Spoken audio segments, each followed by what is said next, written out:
What is going on, guys? Thank you so very much for joining us right here on Tuesday night. It is Tuesday Night Titans, episode number 85 for your Tuesday, March 4th, 2025. I am your host, JD from New York, as always, joined by the one and only, the solid monster himself. What is going on this very busy week, brother? Oh, I was going to say, I don't know. We have anything to talk about? I don't know. It's been kind of quiet. I don't know, man. What happened? I mean, we have an AEW Revolution pay-per-view on Sunday night. I mean, there's a lot of excitement going into there or lack thereof. But what happened, man? Anything big? I don't know. You tell me. You're the one who opened up and said that we have a busy week here to talk about. I don't know, man. It's almost like there was some sort of industry changing event that we were told was going to be taking place this weekend. I don't know. Is the Solid Monster getting in the ring at House of Glory in about a week? Is that what's going on? Well, if I was, I wouldn't spoil it here, right? I have to keep that a secret. Why would I tell you? I don't know. Maybe I'm the commentator? No, you'll be in the background. You'll be in the ring with me. You'll be smoking sage in the corner while I do my thing. Yeah, because I know that's your warding off the demons like Travis Scott was, yeah. Evil spirits. Well, after what happened on Saturday night, it looked like John Cena was corrupted by evil spirits. Holy shit. We're going to talk about that today, man. It's... You said industry changing. I see a lot of people still talking about it after Saturday night. We'll get our initial reactions. I was telling a couple of buddies of mine, all the reaction streamers, man, I seen a lot of people reacting to it. I wish I had recorded my reaction, man. I jumped off the fucking couch and I screamed, "This motherfucker's going heel. I don't believe they're doing it." I wish I recorded my reaction. What was your initial reaction to everything that went down? My initial reaction, once I realized what they were doing, was pretty much shock, just because I never thought we would see the day. No, I thought we were beyond that, right? It's his farewell tour, and he's calling it quits. This is it. He's playing the hits. He's going to have, some big matches left. He's going for number 17. The thought of him doing what I think a lot of people were hoping that he would have done 10 years ago, it just didn't seem real. It didn't seem practical to me. So I didn't really think that there was a chance. There's always a chance, but I didn't really think realistically that it was going to happen.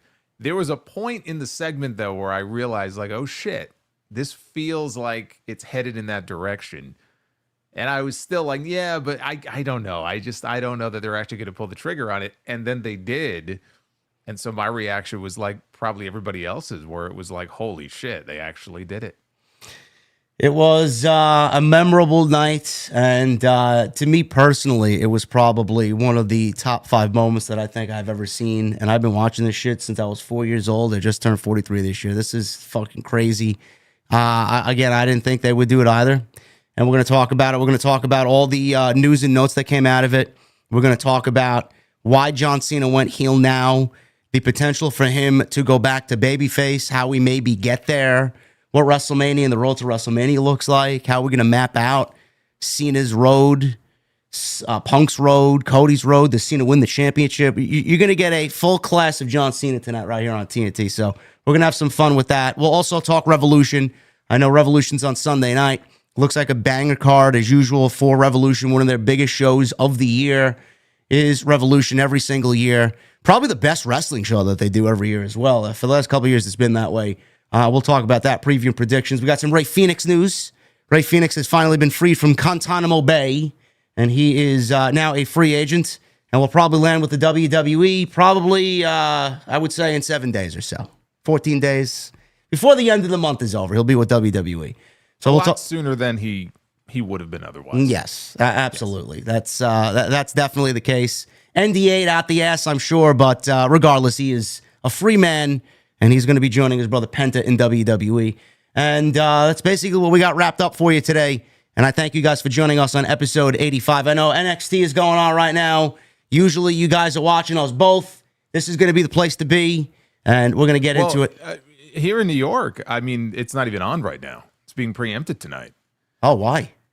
Oh, well, because there's a presidential address. So in New York and Chicago, it's not airing, I think, until tomorrow night. Oh, all right. We got the New Yorkers in there. Okay, that's good. Yeah. There you go. So NXT, I know, usually is on during this time. So we are glad that you guys are here, and I'm sure you'll be with us as soon as it's over. So thank you guys for joining us in episode 85. Couple ways you can support us. Number one, super chats, they'll remain open. till the end of the show. It's the best way to support what Jason and I do here on Tuesday nights. Hit that thumbs up. Try for 1,000 likes today on episode 85. Every like that you guys give us helps us out in the YouTube algorithm. Same thing with the comments. Everything as far as comments and likes helps us out in the algorithm. So if you guys are watching us after this publishes to YouTube, leave a comment down below and let us know how you felt and how you're feeling about John Cena's heel turn going into WrestleMania 41. And please make sure you follow us on social and on YouTube. Everything you need is linked down below in the description of this very video. And before I get into it, I want to apologize because I sound like shit because I got sick. So if you guys hear me cough or I mute myself, it is because I'm coughing or sniffling. I apologize in advance if I sound like shit. This guy got me sick from a week ago. It's all my fault. It's all Jason's. You can just blame me. You can just blame me. It's not even the beer. It's not even the real American No, we beer. can't even blame the Hulkster. No. No. You can just blame me. Yeah. Anyway, man, we got through all the nonsense. I'll leave it up to you as always. Where do you want to go? What do you want to talk about? I mean, I think there's only one thing to really, kick things off with. Why do we do this? Why don't we talk about the show kind of as a whole? Yeah. Starting on Saturday, because I thought this was probably the best top to bottom Elimination Chamber show that they've ever done as far as like a PLE. I agree. I thought that both chamber matches were excellent. And think about this. It's very telling that we both feel this way. This had to be the first, certainly Elimination Chamber PLE, but 4 matches on the entire show. Like, there's never been another Elimination Chamber show, I guarantee you, that's only had 4 matches. Like, there just can't be.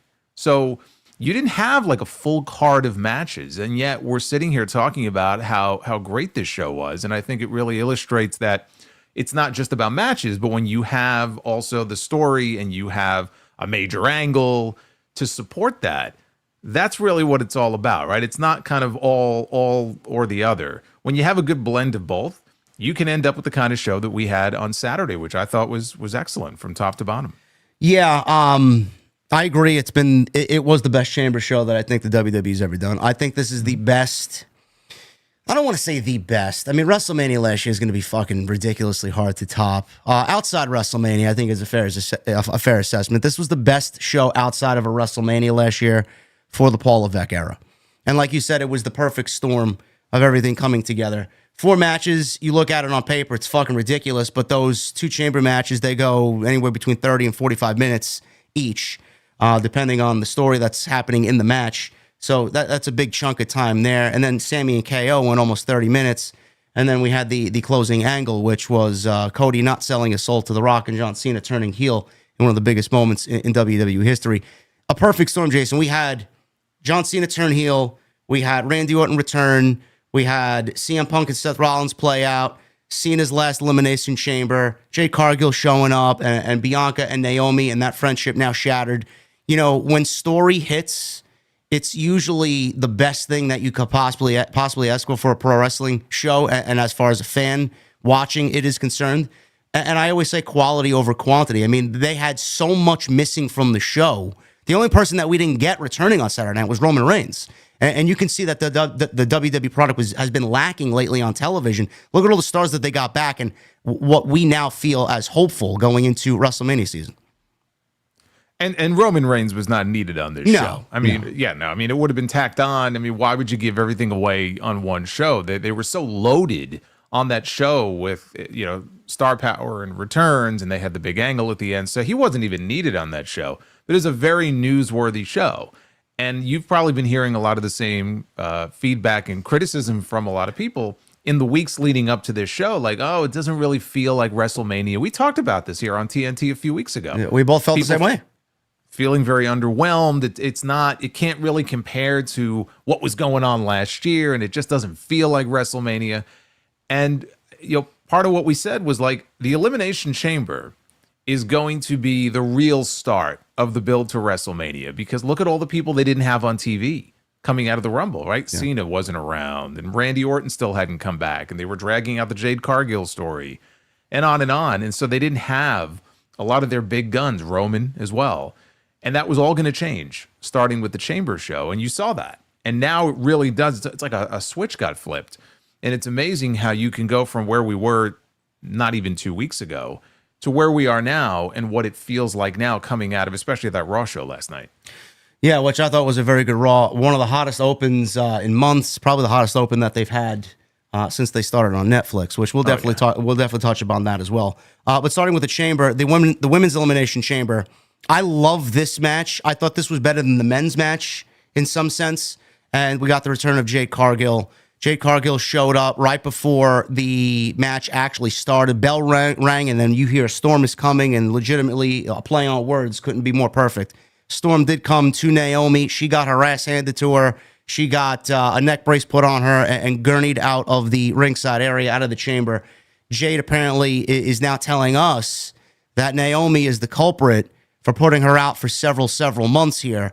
And Bianca, I love the visual, Jason. I don't know what you said on your end, but Bianca in the chamber not being able to do anything, a captive in that pod, scratching and clawing and screaming and cursing. She can't do a single thing to help her friend, and she doesn't know what's going on. I thought from Jade showing up, the way that she did, the way that she looked, the fact that she was dressed in all black, she kind of teased hitting Liv Morgan, blasted Naomi, Bianca in the pod, not being able to do anything, helpless. I thought it was absolutely perfect as far as the next step in the storyline.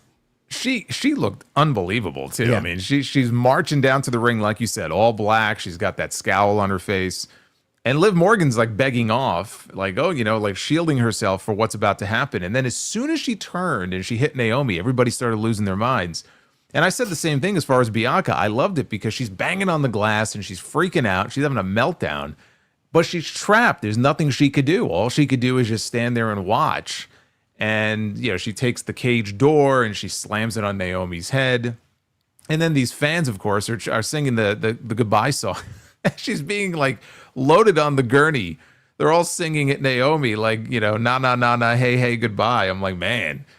I mean, 2 seconds ago, you were cheering, like, feel the glow. And now everybody is, like, rooting for this woman's demise. And it almost felt too clean. Right? Because I've been saying, and a lot of people have been saying and assuming that Naomi is behind this. And I still feel that way, but just the way they did it, and everybody's just assuming, well, obviously this means Naomi is the culprit, makes me think that there's got to be some other twist to this. Maybe she didn't do it, or she did, but she had help. She wasn't the only one. So I doubt that we've heard the last of this. I don't think it's going to be that cut and dry. But as far as an angle to open that match, I mean, you talk about a hot angle to get things started. I thought it was pitch perfect. It was exactly what it needed to be. And it packed a lot more punch than, let's say, Jay just showing up on TV and, cutting a promo on Naomi or whoever. So I thought it was great. It set the tone for the rest of the match. I think you were very complimentary of Liv Morgan. So was I on my end, because she was the star of that match. If Tiffany Stratton was the star of the Women's Chamber a year ago, Liv Morgan was the MVP this year. Yeah, she was absolutely the MVP. That was the best Liv Morgan wrestled match that I think I've ever seen watching her on television. I think she was excellent. And you saw the photos from after the match. Yes, I mean, I she did. took a hell of a beating in that match too. Just from the braid whip alone, it sounded like a gunshot going off. But she was getting into it with everybody. She was getting into it with Alexa, which I think is going to lead to, her direction for WrestleMania. But Bianca and Naomi and everybody else. So, yeah, Liv was fantastic. I thought Roxanne had a good showing. It was her first chamber match, and she was also getting into it with Bayley and everybody else. And I thought, I didn't honestly expect her to win, but I thought she had a great showing. So everybody stepped up. I was talking last week about how I really hope that it's Bianca who wins, because I've wanted to see a Rhea Bianca match for many years. I just think that's a WrestleMania match. At some point they have to do it. Now's the time. She's been stuck in this tag team thing for so long. So then she wins, and I'm like, all right, we're going to get it. And then, of course, we saw things get blown up a little bit last night. But it went the way that I hoped it went, and I'm in agreement with you. I just thought it was an excellent way to kick off the show. Yeah, this was easily the best women's chamber, I think, since the start of the women's chamber in 2018. I thought this was excellent, and everybody really just showed up to work, which, from a fan's perspective, I think is an unbelievable thing. As far as Bianca winning, I think you and I both picked Bianca winning, and now I guess we could talk about this now, kind of bleed in to what happened on Monday Night Raw. Bianca was sitting at ringside with the Women's Championship match last night in the main event. It was Rhea versus Io, Women's World Championship on the line. Io won the championship. She's now going into WrestleMania as the champion. We'll touch upon that in a little bit. Bianca did not do anything on the outside. She was just there clapping along, and she even said on Twitter today that she was clapping along for both women. She wasn't choosing sides, and she didn't want Io to win over Rhea because she was scared of Rhea. Rhea looked like a geek last night and turns her back on someone like Io, and I don't know what it is with these companies just making the champions look like, geeks, but she went out there and she confronted Bianca for thinking that she was clapping for Io and that she was afraid and didn't want to wrestle Rhea at WrestleMania. One thing led to another, and now Io is the champion. With John Cena going heel, I don't want to put you on the spot, but I am. John Cena going heel. Everybody thought, nobody expected it to happen. I've been saying this about Bianca for the last 3 years. I think she could do a heel run, and I think it's time we see it. Nothing's off the table now, bro. If they can take John Cena and make him into a heel during his last year in pro wrestling, Bianca Belair could absolutely go heel. Do you think that it ends with Naomi? Now, Jade attacked Naomi. That doesn't mean Bianca isn't a part of it. That doesn't mean Naomi is 100% the culprit. There could be twists and turns to the story, which I do believe there are. Is Bianca still a part of it in your eyes? And do you see Bianca ultimately being the mastermind here behind the Jade Cargill attack? I like the idea. If you would have floated that idea to me a few weeks ago, I would have said, do I expect that to be the case? Absolutely not. But the idea of Bianca going heel, I agree with you. I think that it would freshen her up in ways that would really benefit her character. I think she may have talked about not wanting to go heel in the past, but in the end, everybody goes heel at some point, right? John Cena proved that the other night. So do I see there being a better chance of it happening now? I do. And I'll tell you what, I mentioned before, I don't think it's so cut and dry if Naomi ends up being one of the guilty parties here, that it's just her and that's it. Like the mystery is solved. I think that there's a way where that works, but Bianca has to win the title at WrestleMania. Maybe we don't even find out until after she wins the championship. Maybe she goes to WrestleMania as a babyface, same Bianca Belair we see right now, and even if it ends up a triple threat, whatever the case may be, she wins the title. But the reveal that she was either the mastermind behind it or she was involved in it doesn't come until after the fact. And that kind of triggers the heel turn, and she gets a heel run as the champion. And she could wrestle Jade, and she could wrestle a whole bunch of different people. My whole thing with Rhea and Bianca, and we'll talk more about Rhea, because look, Rhea Ripley is going to WrestleMania, okay? No one expects that Rhea is going to be off the WrestleMania card. It's like Seth Rollins a few years ago. Well, gee, I guess I have no WrestleMania match. What am I going to do this year? She'll end up on that card. She'll probably end up in that match. I am okay if the idea is to hold off on a proper singles match with her and Bianca and really build it up for 42. Because I think you could do that, right? Because I was a little worried. I said last week, is there enough time to build a really good story if it ends up being Rhea and Bianca this year? You got 6 weeks, but is that really enough time? Or should they take their time and build to a bigger match next year in New Orleans? This could all come together very nicely. If she ends up being the mastermind, that triggers the heel turn. She goes on a run. You revisit her and Rhea in a year. I love that idea. I love it. I said the same thing last night. A lot of people were freaking out. I didn't really put WrestleMania. Freaking out about what, though? Freaking out that Rhea lost the championship. Now, the Liv Morgan fans, they were happy that Rhea Ripley lost the championship because they thought that she should have lost the championship to Liv Morgan. But they have their little voodoo. They have their little Rhea voodoo dolls. They're sticking pins in them. Of course. I don't even know where to begin. I didn't mention 42 last night with Bianca and Rhea, but I know the match is coming one-on-one, and I said the same thing, kind of. Why do you want to take Rhea and Bianca this year and do 6 weeks of build for such a major match? It's legitimately the biggest match that they could do in the women's division. That deserves a lot more than just 6 weeks.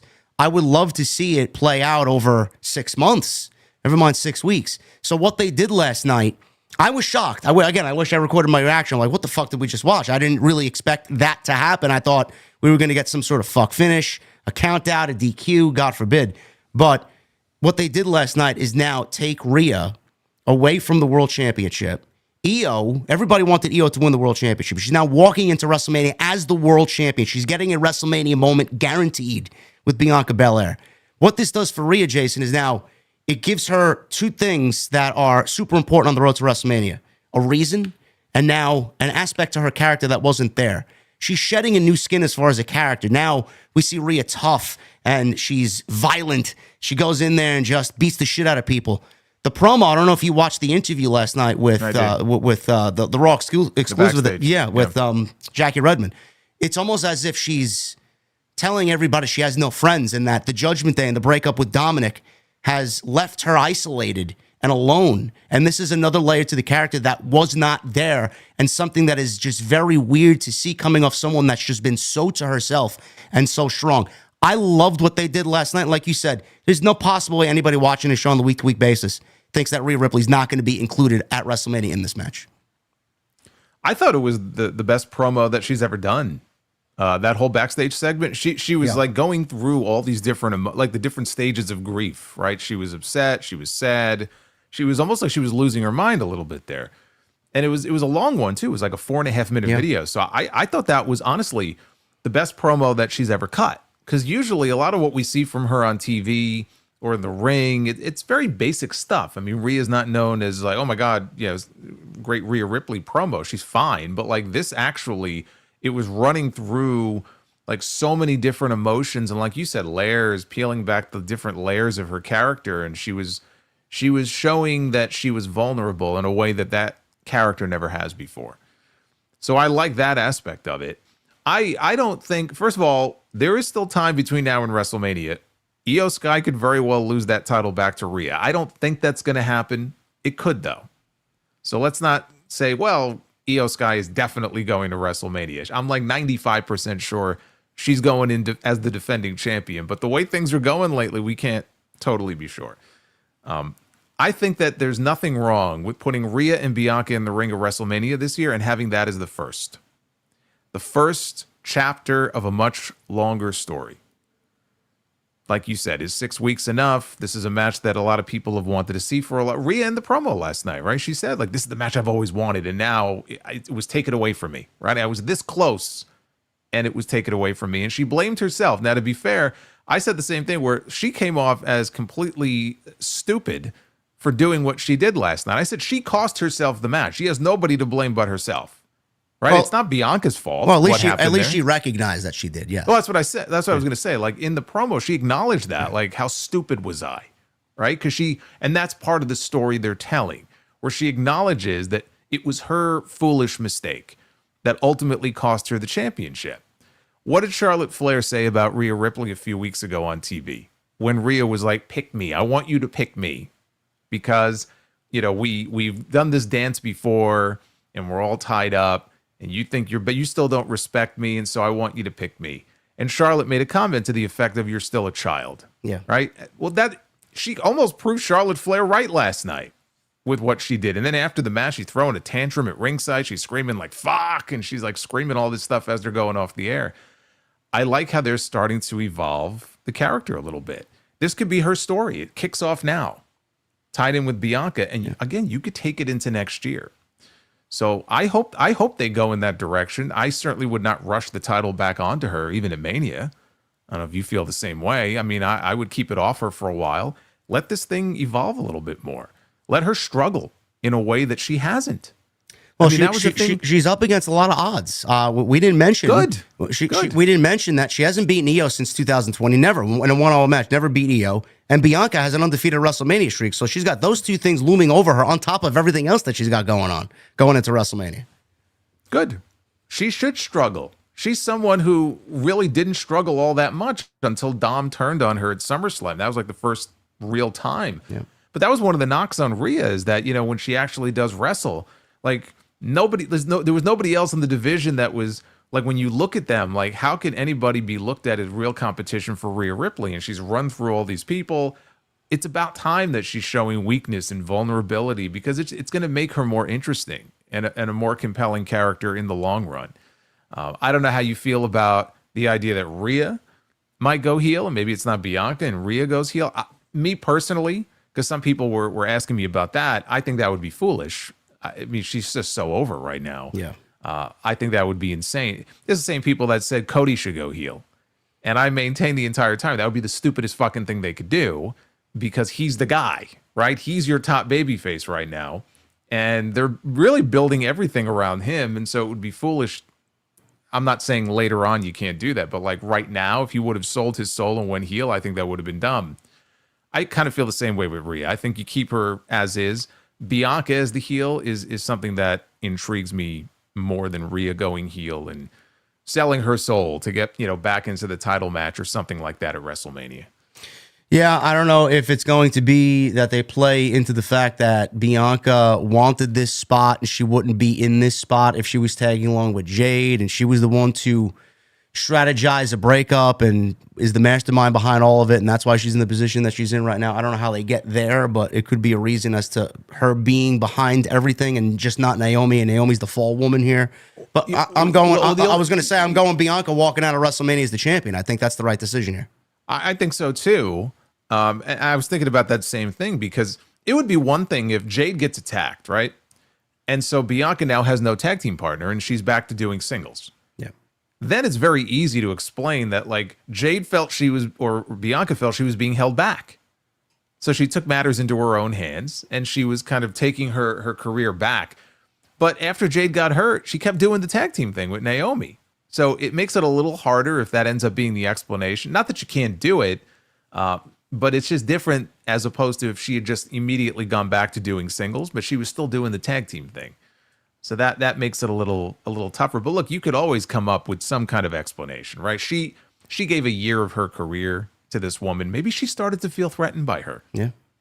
For the first time, right? There was another woman who walked in, had this incredible physique, tremendous power, because that's what Bianca was always known for, right? She's a great athlete, and she would gorilla press people over her head and all these feats of strength.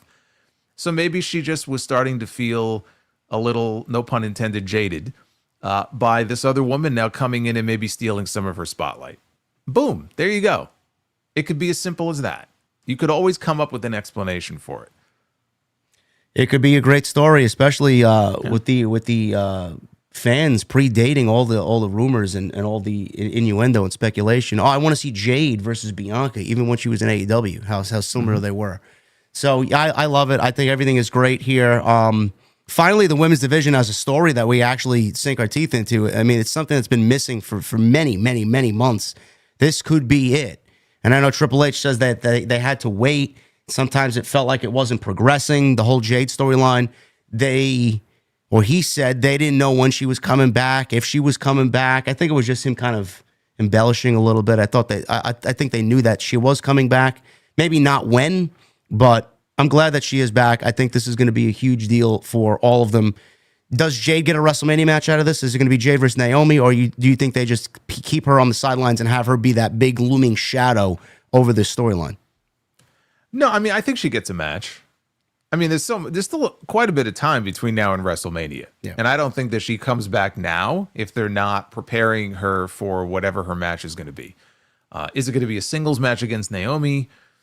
I mean, that's the one that would make the most sense, but we just don't know what twists and turns this story is going to go through, right? Well, apparently, we're going to hear from her, I guess, on Friday, so we'll know more then. But yeah, I think she almost certainly is going to have some kind of match on the WrestleMania card. It's going to be interesting to see, guys. WrestleMania season is certainly off and running now, especially for Kevin Owens and Sami Zayn. Kevin Owens and Sami Zayn went 28 minutes on Saturday night in probably one of the early match of the year contenders. This was fucking brutal in every sense of the word.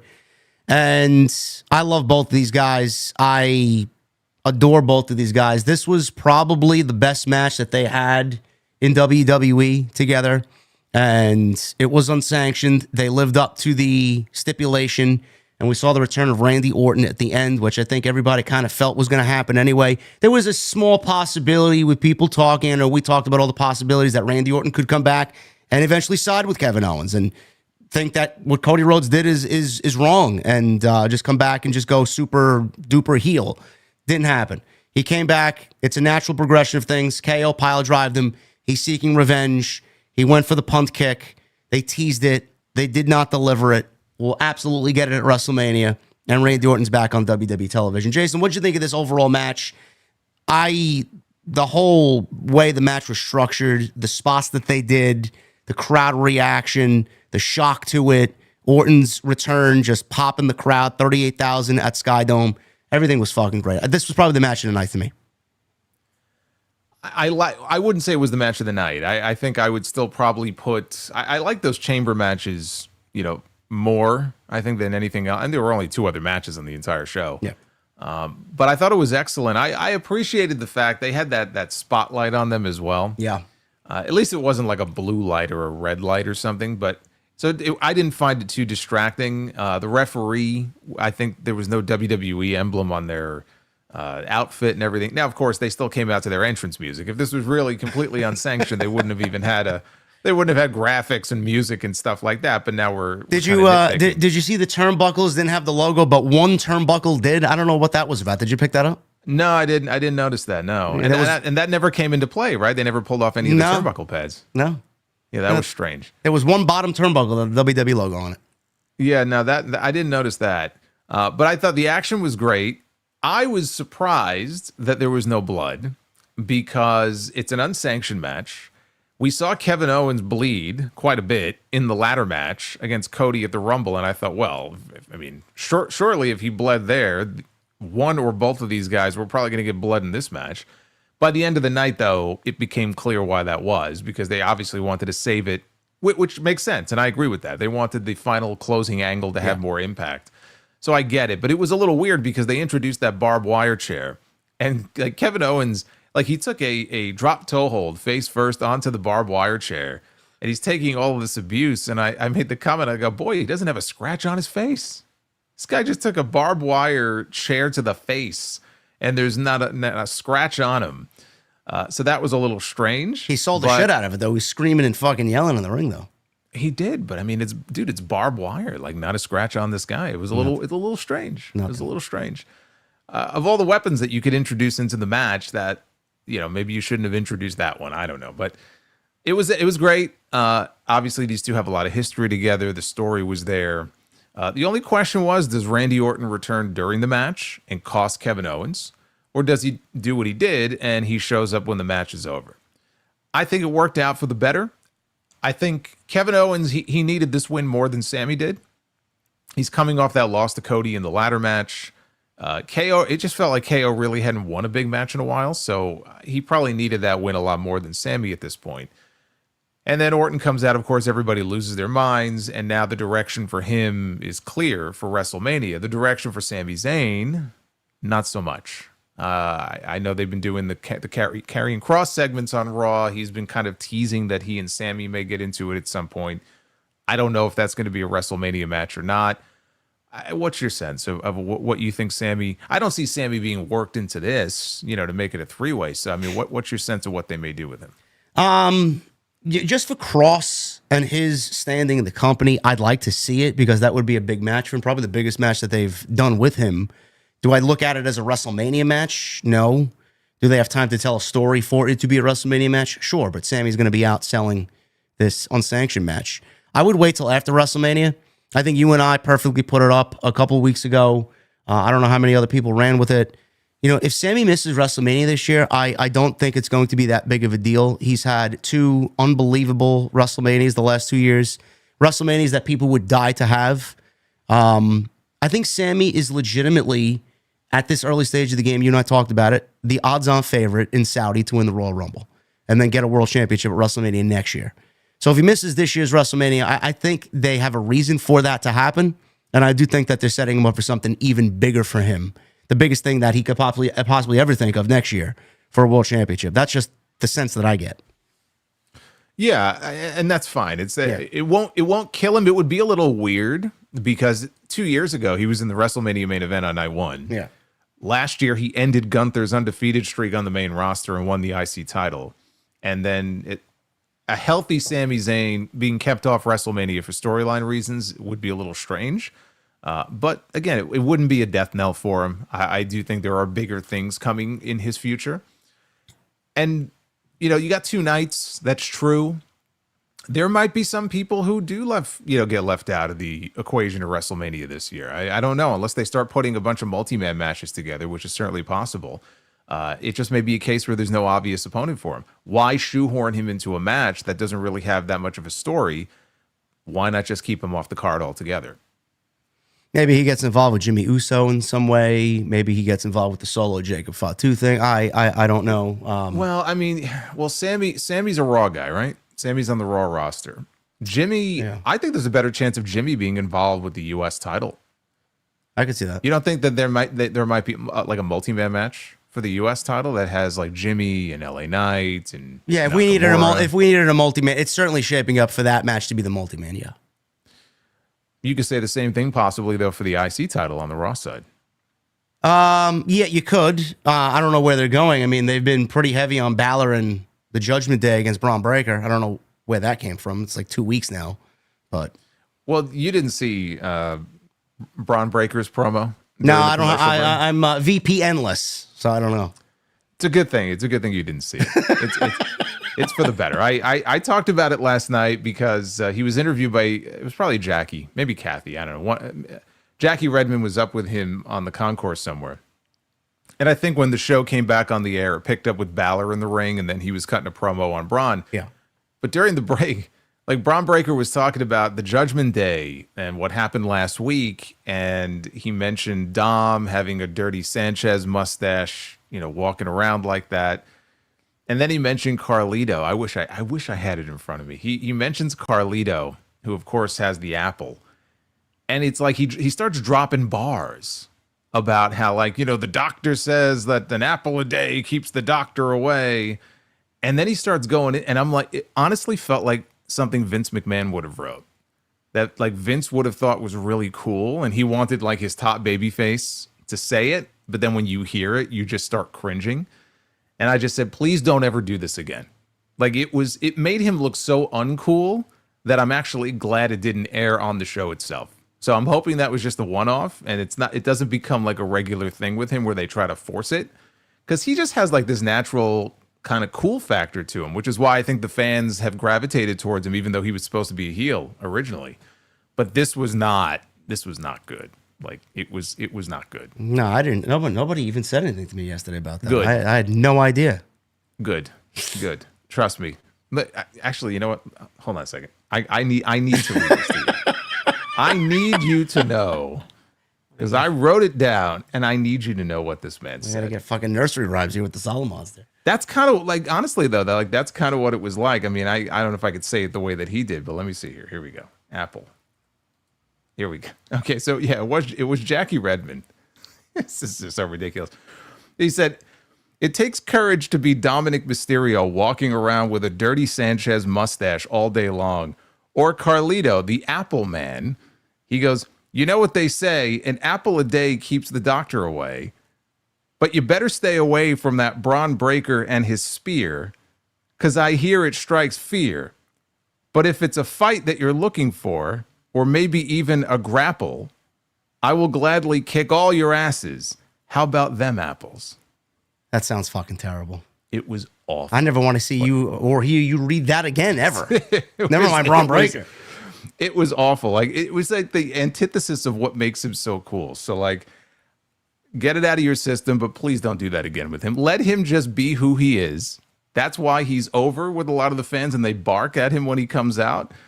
This was like a Vince McMahon special. It was terrible. Well, that's unfortunate there, but hopefully they got something good planned for him. Going back, just a news and note here on the Kevin Owens and Sami Zayn unsanctioned match. Sean Ross Sapp of Fightful Select reported that the claim internally in WWE is that the barbed wire chair that Kevin Owens and Sami Zayn did use was not gimmicked or shaved down at the request of at least one talent, says Sapp. So one of these guys requested a non-gimmicked, non-shaved down barbed wire steel chair. Well, it was probably Randy Orton, because he wanted Kevin Owens to get punished with it, right? I guess maybe it was Randy Orton who made the request. Maybe, I don't know, but this was excellent. Randy Orton and Kevin Owens is all but confirmed for WrestleMania, and the punt kick that we did not get, I'm assuming we will definitely get at WrestleMania in Las Vegas. Oh, yeah. Nobody knows the last time Randy has delivered a punt kick successfully, but it's been probably a decade. Got to be, right? Yeah, it's been many, many years. So we will see that at WrestleMania, and I'm looking forward to that. Should be a very eventful match between those two. And then, obviously, the Men's Chamber, which was great. It went 33 minutes. Punk, Drew McIntyre, Rollins, Damian Priest, Logan Paul, and John Cena.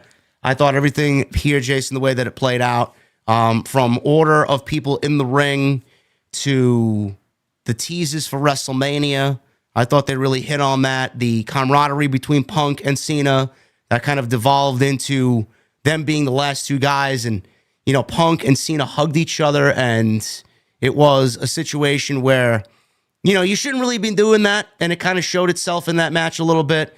Then everything kind of got back on track. And then obviously the Rollins situation with him and Punk and his desire to not have Punk anywhere near the main event. He will die before he lets Punk anywhere near the main event of WrestleMania. So much so that he was on the outside of the cage while being eliminated, chanting "die" as CM Punk was in the STF, which I thought was fucking great. But regardless, John Cena ended up winning. Punk did not tap out. He passed out. He even said so on Monday Night Raw. He's never going to tap out. You'll never see him tap out.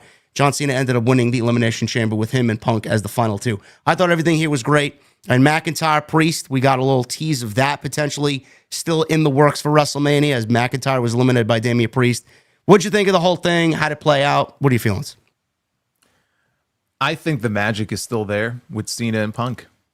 I mean, when they got in the ring together and they were doing a lot of those spots they were doing, it really brought me back to Money in the Bank in 2011. And obviously they're older now and a lot of time has gone by. But it was as if they didn't miss a beat. And the fans were into it, and it was great. So it made me want to see one more singles match, which I'm sure we're going to get, between them, like on a PLE at some point. That part of the match was great. The way they did the finish, I thought, was also because Rollins came from out of nowhere with that stomp. They shot it in such a way where you didn't know that he was coming in with it. And so, you know, he stomps the shit out of him, and like you said, he's outside clutching the chains, yelling "die" over and over again. Like a madman, and then eventually passes out. So the way they did the finish, I thought was great. I did make the comment, though, even before the final segment happened, where it was like, boy, that was a very, it was very opportunistic, the way that Cena dove in there. He saw what happened, and he dove in there, didn't hesitate, and said, I'm winning this shit. And he drank, which, you know, it's all legal, I guess, but that was maybe the first little hint there, like, a little opportunistic on his part. But yeah, the rest of the match I thought was very good. I was very surprised to see Drew McIntyre go out first. And then I thought about it and I said, well, if you really think about it, look who was in the match, right? Cena, Punk, Rollins, right? None of those guys were going out first. And then you have McIntyre, Priest, and Logan Paul. And Logan probably wasn't going out first either. So really, who was it going to be? It was going to be either Priest, who they're really trying to push right now on SmackDown as one of their top baby faces, or McIntyre. So McIntyre probably is the name that made the most sense. I wish he was in there a little bit longer. He was only in there maybe, I don't know, 12, 13 minutes, something like that. Clearly now, I don't think there could be any debate about what his WrestleMania direction is going to be. Because I know there was some chatter, maybe they were going to change plans and do him in LA Knight. I don't think that's even, maybe it was never under consideration. I certainly don't think it's under any consideration now. And so it's going to be Damian Priest and Drew McIntyre at WrestleMania. As far as the rest of the match, Logan Paul, the guy knows how to get heat. You know, dude, I mean, when the match started, who did it start with? McIntyre and Rollins, I think, right? Yeah. Who was the one getting chants? They were chanting "Fuck you, Logan," as those two guys were wrestling. Yes, which were bleeped out on Peacock on a PLE. I don't know why. Yeah, it's a little strange, but well, especially strange considering what we got at the end of the show. I know. So the guy knows how to get heat. You know, the guy, he's a great athlete. We've talked about that before. Everybody played their part very well. But those final sequences involving Cena and Punk and Rollins, I just thought that was very well done. And then, of course, that led into, well, there was one more match we didn't mention here, which was the weakest thing on the entire show. I left it out intentionally. Yeah, well, I was going to say, we should probably just mention it. Not just pretending it never happened, but yes, easily the weakest thing on the entire show. Oh my God, man, I upset the Candice LeRae fan out there. Oh my God, man. Trish Stratus. Hey, you got to say thank you, Trish, and you better show your appreciation. 25 years of Trish Stratus. We love Trish. Trish and Tiffany, against Nia and Candice. Yes, Trish and Tiffany won in about 12 minutes. Yeah, I mean, does anybody remember it? No. Trish and Tiffany were not losing in Toronto. No. I'll tell you what surprised me about that.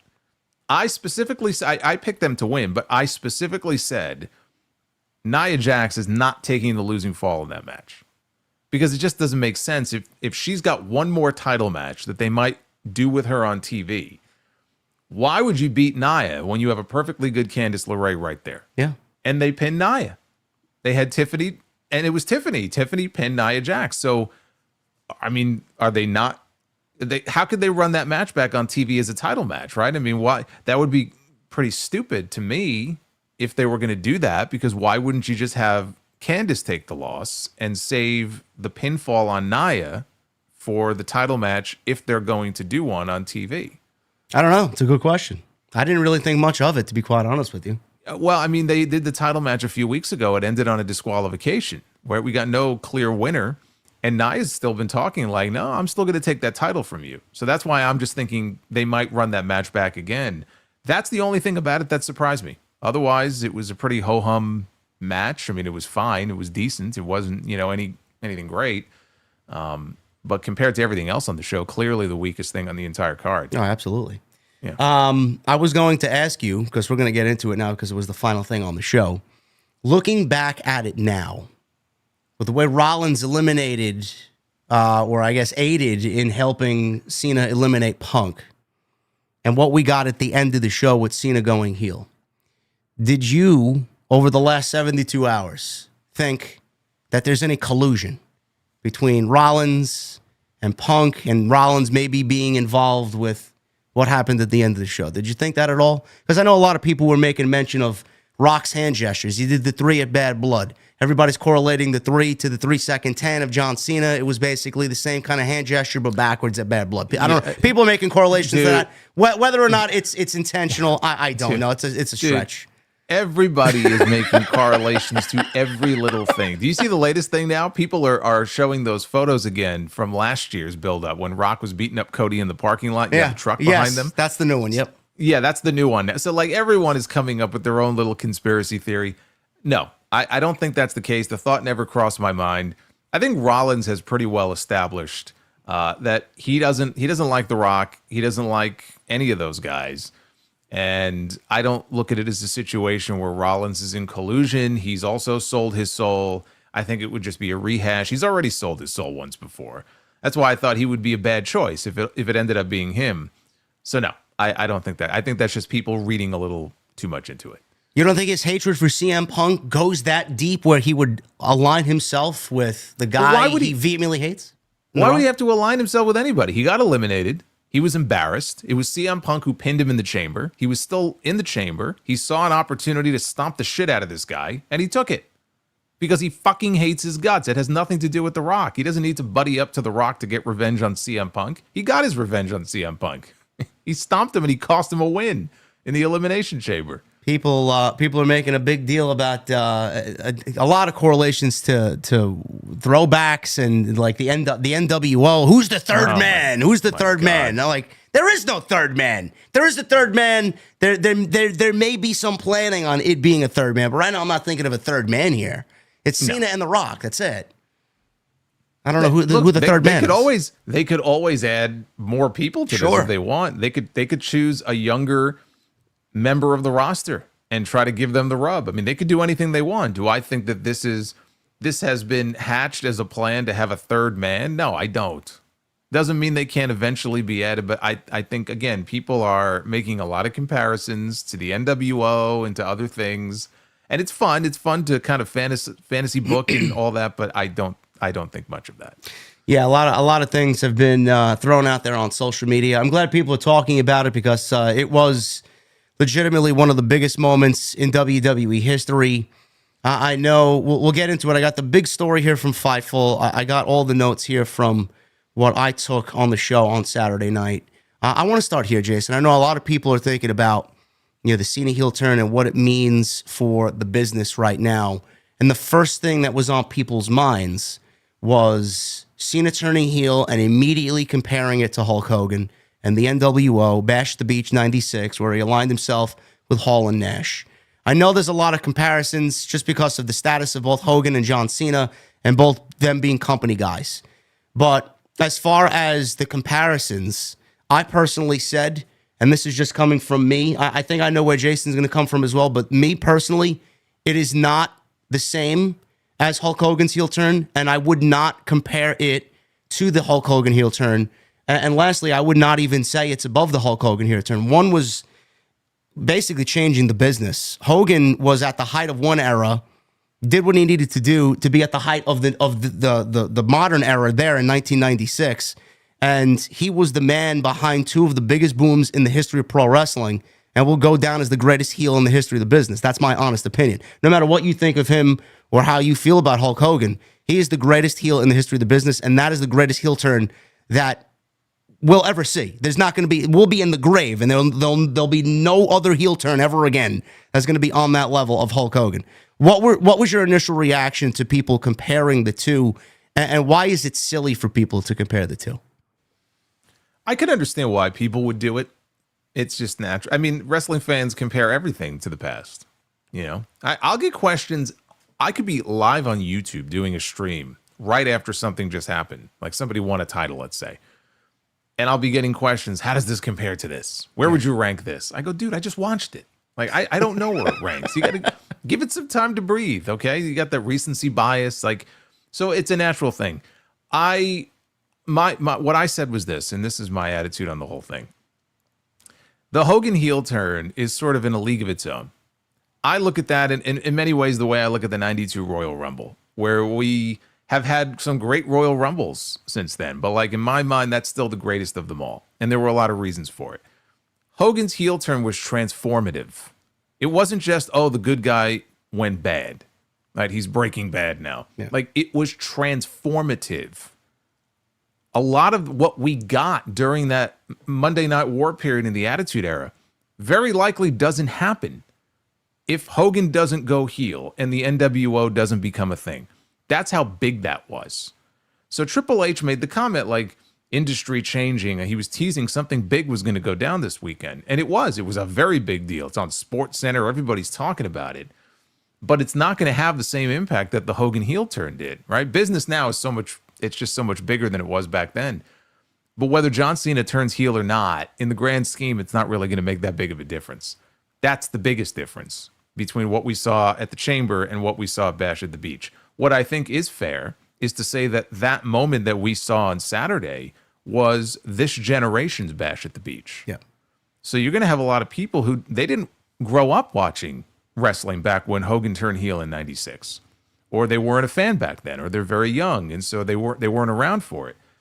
So to them, John Cena, he's like their Hogan. So to see him go heel, that's like their Bash at the Beach moment. I think that's a better way to describe it.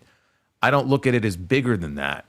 I would say of the most jaw-dropping moments that I can remember, like in my wrestling fandom, if I had to rank them, right? The three moments that I think of now, Undertaker's streak being broken at WrestleMania 30, I think, is number one.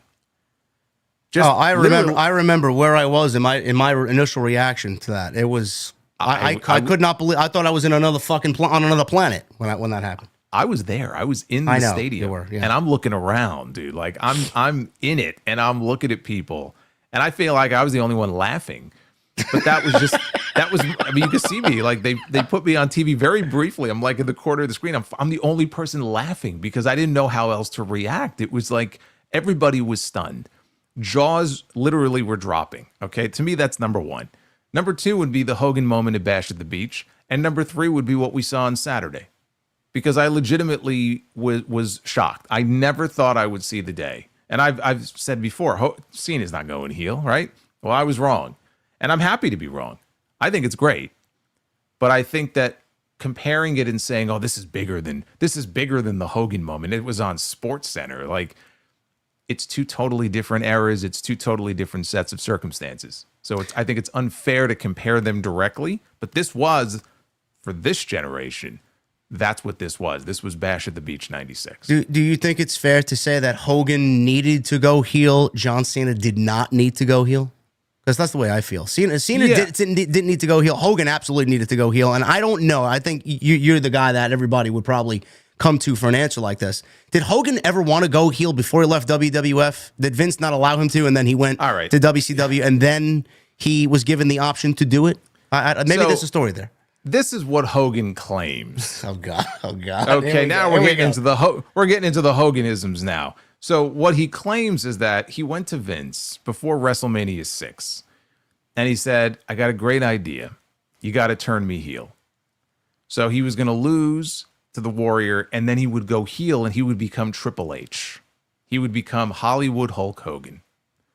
This is what he claims. Okay, this is what he said. Legitimately.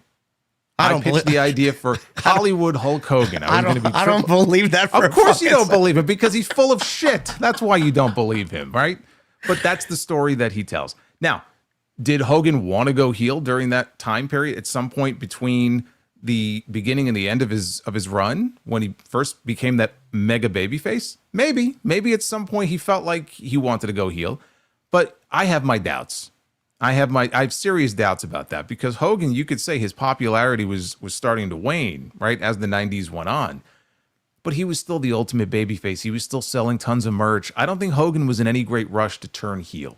Okay, it makes for a great story, but I'm sorry, I don't believe it. Hogan, though, as far as 96, there were a lot of crowds that were, I don't know, turning against him or just getting sick of him. Like, the signs were there. Didn't really make it any less shocking, though, to see him do it. But there were signs like, okay, you know what? People are getting burned out on this red and yellow Hulkamania stuff. And it was almost like, to prolong his career, he had to. Like, turning heel was the best thing he ever did. It added at least 5 years onto his career. With Cena didn't have to go heel.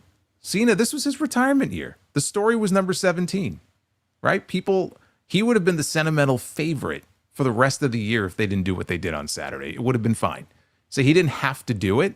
I'm glad he did, though, because, to be honest now, if he wins the Elimination Chamber and doesn't go heel, are you looking forward to a babyface John Cena versus babyface Cody Rhodes main event at WrestleMania? No, I've been saying it the last 2 weeks on my platform. I feel like that is the most Vince McMahon main event that we could ever book, as far as Triple H being the head of creative here. It's like Walmart store-bought vanilla. Like, who wants to see that? It's like a mirror image of yourself wrestling each other. Right. Yeah, that's basically what it is. I mean, it's like the pointing Spider-Man meme. That's basically what it would have been, right? It would have been boring. Here, this makes things a lot more interesting, because, first of all, you never saw it coming, and it just opens up so many possibilities now of how this could go. All of a sudden, like, if you ask me who do I want to go over in that match, I want Cena to win the title. Me too. I didn't think he had to win the title at WrestleMania. As a babyface, I would have had him lose and then have to struggle to kind of get back in it, and then he could win it like at SummerSlam. But now this changes everything, where it's like, okay, I don't want to see Cena. If Cena's going to be a heel, I don't want to see John Cena get a Shawn Michaels 2005 run where he's a heel for 4 weeks. To me, that's a waste. So we have 6 weeks until WrestleMania. We don't know how long he's going to be a heel for. Maybe he's only going to be a heel until Vegas, and that's it. I think that would be a waste. People have been clamoring for this for so long. Now we're actually getting it. Like, give it to us. Like, give me 4, 5, 6 months solid of heel Cena. And when I say heel Cena, I mean, like, let him go all in on this. His appearance has to change. The music has to change. Everything about him. I said the other night, he's got to murder R-Truth for jacking all of his moves, right? I mean, R-Truth is this beloved figure. That's one of the first things he should do, is beat the shit out of him. He should beat up Stu, the cameraman, push him down a flight of stairs or something. Like, he's really got to go all in on this. And you could play this out until, like, the end of the summer. That's what I'm hoping they do, right? But I feel like he almost has to win the title then at WrestleMania, because if he fails, then you would think there would be issues between him and The Rock. Yes. And the heel turn is effectively over. So I'm actually pulling for him to walk out of WrestleMania as the champion now. There's got to be a payoff to what we got at the Chamber. I mean, otherwise, I don't really see what the point was. But as far as the segment, the Chamber ends. Cena wins. He remains in the ring. Cody's music hits. I was texting my best friend during that segment. What was your reaction when you saw Cena still in the ring and Cody was making his way out? Did it kind of register then that, like, you kind of knew something was going to go down big because it was the last segment of the show? They're not going to end the show with Cody giving The Rock his soul or just a random beatdown, and that was it from Rock to Cody, because we saw that last year. But when Cena was in the ring and Cody made his way out, I was texting my best friend. I'm like, John Cena's still in the ring. They may fucking do it. Did it register to you when you saw all of this play out on television? Yes. Yes. And not only was he still in the ring, he was kind of standing behind Cody. Yeah. He was like up against the ropes, and Cody was kind of in front of him. So yeah, that's where it first hit me, like, wait a minute. This is going one of two ways. Either Cody's going heel or Cena's going heel. And I don't think Cody's going heel. So that's where it started to really register, like, holy shit, something big. The fact that they're closing the show with it, dude, like, I was surprised just to find out they weren't doing this in the middle of the show. Yeah. So when I saw that they weren't closing with the chamber match, I knew right away, like, okay, we're going to get our answer tonight. Someone is selling their soul and going heel. We just don't know who. Well, it was actually listed third internally, according to Fightful Select, and this was reported by numerous outlets. It was running at the end of the show, and it wasn't a last-minute change. It was simply placed third internally to protect the Cena heel turn. So everybody got on Sean for misreporting this. I could absolutely see WWE just fucking throwing a curveball to everybody. So well, it wasn't changed. even Sean. I mean, it was Mike Johnson of PW Insider who put the spoiler lineup up first, as far as I could tell, and it had the Rock and Cody segment right in the middle of the show. Yeah. So they wanted to preserve the surprise. So reportedly, it was only like 4 or 5 people that knew, and it was everybody in this segment here, plus Triple H. WWE went to great lengths to keep it secret, Triple H noting that he had the truck lay out so he can handle everything with the turn, as only a few needed to know what was coming. The company ended up protecting it well, as it came as a shock to many in the company. Cena and Cody have known what the plan was for WrestleMania for quite a while now. Thus far, we have not heard that there are plans for The Rock to wrestle at the show. We'll get to that in a little bit. In the fall, WWE Creative were told to create plans as if The Rock wouldn't be wrestling at the show. Much of The Rock's creative and the planning behind it is provided to WWE staff and creative on a need-to-know basis. As he pointed out, he typically collaborates with Brian Gewirtz and Triple H directly. Those that we asked said the roster, or the poster rather, that dropped on Friday was 100% intentional foreshadowing, and that Travis Scott was planned to be part of the angle at the time. People complained about this, Jason, in the lead up to the show. I don't know who was on the previous poster, but they did change it to The Rock only, and then it was Rock, Cena, and Travis Scott. And people were flipping out over fucking nothing on social media. How could you change it? Where's Spunk? Where's everybody? Where are the women? I'm like, Jesus Christ, guys. I mean, is there anything else in this life to complain about? You complain about a fucking piece of paper, a digital image. Give me a break. So they changed it specifically, and nobody really picked up on it. It was just like, here's the 3 biggest guys on the fucking show. That's the poster. You talk about nobody picking up. I want to read you a quote, okay? You talk about people not picking up on something. This is a quote from Cody Rhodes at the end of October. Okay, he was talking to some publication out of Las Vegas. This is what he said. What I can say for those who keep an eye on the rumor, or the rumor mill, I bet you what they get at WrestleMania 41 is unexpected even to them yet. Even the people who follow this, the diehards who feel like they have their finger on the pulse, this one is going to be tough. This one is going to be unexpected. That's the best way I could put it, but in the best of ways. So he said that on October 25th. Yeah. Because there are people wondering, like, how recent was this decision made? How far back does it go? It goes back at least that far. Bro, I said this on Saturday when we did the review. You know, we gave Rock, you and me and everybody else gave The Rock shit for blowing up the plans, and they were fucking blowing up, purposely blowing up. You saw things were not right, and they course corrected, and luckily we got one of the greatest WrestleMania moments ever. This year, I said, not only am I surprised to see the heel turn, but that quote, I remember him saying that, now that you brought that to be fresh in everybody's minds now here live. They had this fucking thing every fucking step of the way. Everything that The Rock has done, everything that we've seen, has been the plan. I don't want to sit here and say that, you know, Rock is like fucking long-term planning and, you know, he still very much comes in and does what he wants. Things change. I do think that the crux of all this has been planned since Bad Blood. I do think that, all the bullshit about the 3 going up at the end of Bad Blood, it was all fucking planned. And I may be on an island to myself with that. I do think that everything from there to the Netflix fucking just bizarre way he came off as Dwayne drinking tequila with Cody, the promo on NXT, everything has been fucking planned by this guy. And I love it. I have zero complaints so far this season. Yeah, and I bring that up because I don't know if you saw it. There was a tweet that Meltzer put up earlier today. He was responding to somebody. I don't remember what the question or the comment was, but he posted this long tweet in response. Basically, what he was saying in so many words is that there were a lot of political games that have been going on, and Rock wanted Cody. The implication being that he wanted Cody to be the one to go heel. And Triple H thought, Paul Levesque thought it was a terrible idea. But Rock is Rock, and so Rock is typically going to get what he wants. And there were people behind the scenes who told Cody, like, you need to say no to this. And Cody was, I guess Cody said no, I don't want to do this. And so in the end, they went to Cena. Cena was the number 2 choice, and Cena said sure. And so they went with Cena instead as the heel. Then he deleted the tweet, so it's not up anymore. So it's like, he puts this out there. God. He puts this out there, and then, of course, everyone screenshotted it, so it's still there. But he deletes the tweet, and I'm like, I don't buy that for a second. Like, I don't believe a fucking word you said. I don't believe anything of what you just read me. I don't believe. That's why I specifically remembered this quote from Cody in October. I said, I gotta read this and remind people of what Cody said, because there's no way Cody made that quote and didn't know what the idea was back then. Dave is just better off deleting X, honestly. I don't believe. Why would you put that out there after watching everything transpire the way that it has? I don't believe it. I don't know. I don't know. So yes, everything. If you want to believe it or not, up to you. You can believe what you want. I believe everything has been planned.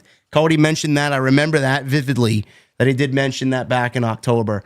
Most Fightful say that we spoke to the night of the Elimination Chamber in WWE believed The Rock will be at WrestleMania in Vegas, but that was far from confirmed. We heard nothing to lend to what he'd do there.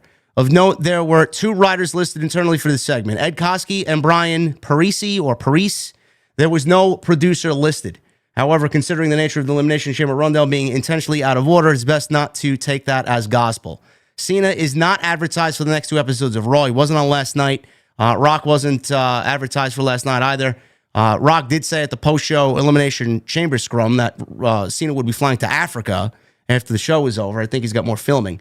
McIntyre was never planned to win this match either, because I know Chris Featherstone of Sports Key to put that out there, and he just ruined all credibility for himself. McIntyre, I don't know why anybody would go with McIntyre. He was always a small possibility, but I don't think in this sense that was going to be the case. As far as the segment, Jason, the way everything played out, Rock asking for Cody's soul, Cena's in the background being cheesy John Cena, jumping around and smiling and waving his fist, in the air like, yes, Cody. That's what he always does. Yeah, he's always hamming it up. He's always over the top with his reaction. Hamming it up big time. Travis Scott leaning against the ropes, and Cody comes out and says, I sold my soul a long time ago to give to these people, to give to this sport, this ring. And then he says, and it comes out of nowhere, Rock, go fuck yourself. And I know you got the sound clip queued up, but it was fuck yourself. It's I listened back to it about close to a dozen times between now and Saturday. It was awesome. Travis Scott, he's got some sage or some fucking incense. He's like fucking warding off the demons after what we just heard. Everything was great. And then Rock, he's standing there, no emotion. Cena goes over and hugs him. And this is going to be the WrestleMania main event, Michael Cole says. Great. And we see that fucking cheesy, hamming it up John Cena reaction just turn to pure evil, bro. And then Rock does the throat slash, and we get the fingers. Nobody knows what the 2 means. It was a 3, now it's a 2, a 1. Everybody's making something out of nothing here, but a kick to the nuts, and that the beatdown was on, bro. I mean, the beatdown was so savage that I would not be surprised that Cody asked for it. I know you mentioned it because I listened to your clip that you posted on the YouTube channel. The belt shots. Bro, if Cody ends up black and blue, it's because of those belt shots. I know Meltzer put out something today in regards to the belt shots. Everybody's talking about Travis Scott punching Cody a couple times, kind of hard way. But man, those belt shots, if anything, man, they still are ringing in my mind how fucking brutal they were. What did you think of that shit? Oh, I mean, especially the first one, like it made such a thud. And it wasn't like if he gets his hands up and blocks it, it doesn't make that sound. No. He took that whole thing, and it was like, I mean, it was very noticeable. I was waiting to see if like there would be a lump that would swell up on his head. Maybe there was later that night. I haven't seen a picture of him since. I know he ended up with a black eye later. Yeah, the belt shot. I mean that and there were two of them, I think, right? So yeah. 2 belt shots to the head, and those are heavy. I mean, you could fucking kill somebody with those. And then the belts, Rolex shots, which Michael Cole thought was brass knucks, and Pat McAfee of all people said it's the Rolex, Cole. It's the Rolex. Yeah. But so I mean, it was like you said, it was brutal. He got color, so there's Cody bleeding, and that's probably why we didn't get blood in the Kevin Owens Sami Zayn match. And then Rock had the weight belt, which he showed off on SmackDown on Friday night. That had said Cody's Soul, right? It said Cody's Soul on it, and it had the date that Dusty died. And he takes the weight belt off and he whips the shit out of him. Yeah, somebody made a comment to me, and it's actually it's kind of true. Like, they're like, Cody must have some kind of fetish or whatever for being whipped with a belt. And it goes back to AEW when he took those 10 lashes, right? And it's like last year Rock was whipping him with the belt. This year Rock is whipping him with the belt. So he took some solid shots there. The Travis Scott thing, I didn't notice it live. It wasn't until after the show that I saw the clip a little bit closer in. I don't know if it was a punch or an open hand slap, but I mean, he smacked the shit out of him, like as hard as he could. It looked like a close fist from what I saw. Yeah. And I wouldn't be surprised if Cody went to him beforehand and said, look, give me a shot, lay it in. I don't know that he did. I mean, maybe Travis Scott got caught up in the moment because Cena was trying to hold Cody down. And then it looks like Travis was supposed to hold him down from the front end. Cena had him from the back end. And then out of nowhere, he just kind of gives him that shot. And I mean, he connected hard, and Cody's being held down, so he can't even really, protect himself. And everybody's making a big deal about it because I think it was Dave who said that, Cody may have a busted eardrum. And look, it could have been a lot worse. I mean, he could have ended up with an orbital injury, which would have been a lot more serious. So it was a stupid thing to do, especially with somebody like him. Like, if anybody needs to be protected right now, like the 2 people that need to be wrapped in bubble wrap are Cody Rhodes and John Cena heading into WrestleMania. So it's stupid to even take the chance of doing that, but I just look at it as, he got over exuberant. Did you see the video of him when he got to the back talking to Triple H? Travis Scott? I did, yeah. Yeah, I mean, he looked like a kid. He was so excited and all amped up and everything. Supposedly he's training. I don't know at whose school, some legend school that he's been training at to actually get in the... Yeah, Fightful put something out. Fightful Select has since learned that Scott has been doing wrestling training, with one source saying that it was at a WWE Legends wrestling school. There have been discussions to have Scott work matches in the future, and we don't have a timetable on when that could occur. I'm not interested in seeing him wrestle, but I would say he gets physical at WrestleMania. Yeah, I mean, I think that's safe to say. Yeah. And everybody's saying, oh, he'll have a receipt coming. No, he won't. He's a big enough celebrity that I don't think he's going to be getting a receipt for that. It was a mistake, obviously. They should just be very lucky that it wasn't anything more serious if it is a busted eardrum, which is bad enough. So that was a little scary. But then, they leave Cody bloodied and battered, and you get that final shot of Rock, Travis Scott in the middle, and John Cena. And a lot of people bitched and moaned, even that night. What was Travis Scott doing there? Why was he there? He ruined the segment, or he almost ruined the segment. Give me a break. It was clear why he was. I could see why WWE and Nick Khan and Triple H would want him there. He's a big celebrity. And so it was going to help them get that much more attention on the segment, which got plenty of attention. I think it was going to get plenty of attention no matter what. But he's a huge star, huge social media following. Him being in the ring also kind of played into the whole like final boss character, where Rock he's that Hollywood guy, and he's got a lot of Hollywood friends. And what was he trying to do? He was trying to convince Cody, I can make your dreams come true. You can be a big star just like me. And so I think it worked, having his celebrity friend, there with him in the ring, or as I described it, it looked like father and son coming down to the ring together. It didn't ruin the segment. No. It didn't really bother me. I was watching him at one point, and he's like in the corner just lighting up and smoking, and I just thought, like, what are we watching here? Like, think about what we're watching, right? We are watching a segment where we have Cody Rhodes, their top babyface, standing in the ring telling The Rock to go fuck himself, right? Uncensored.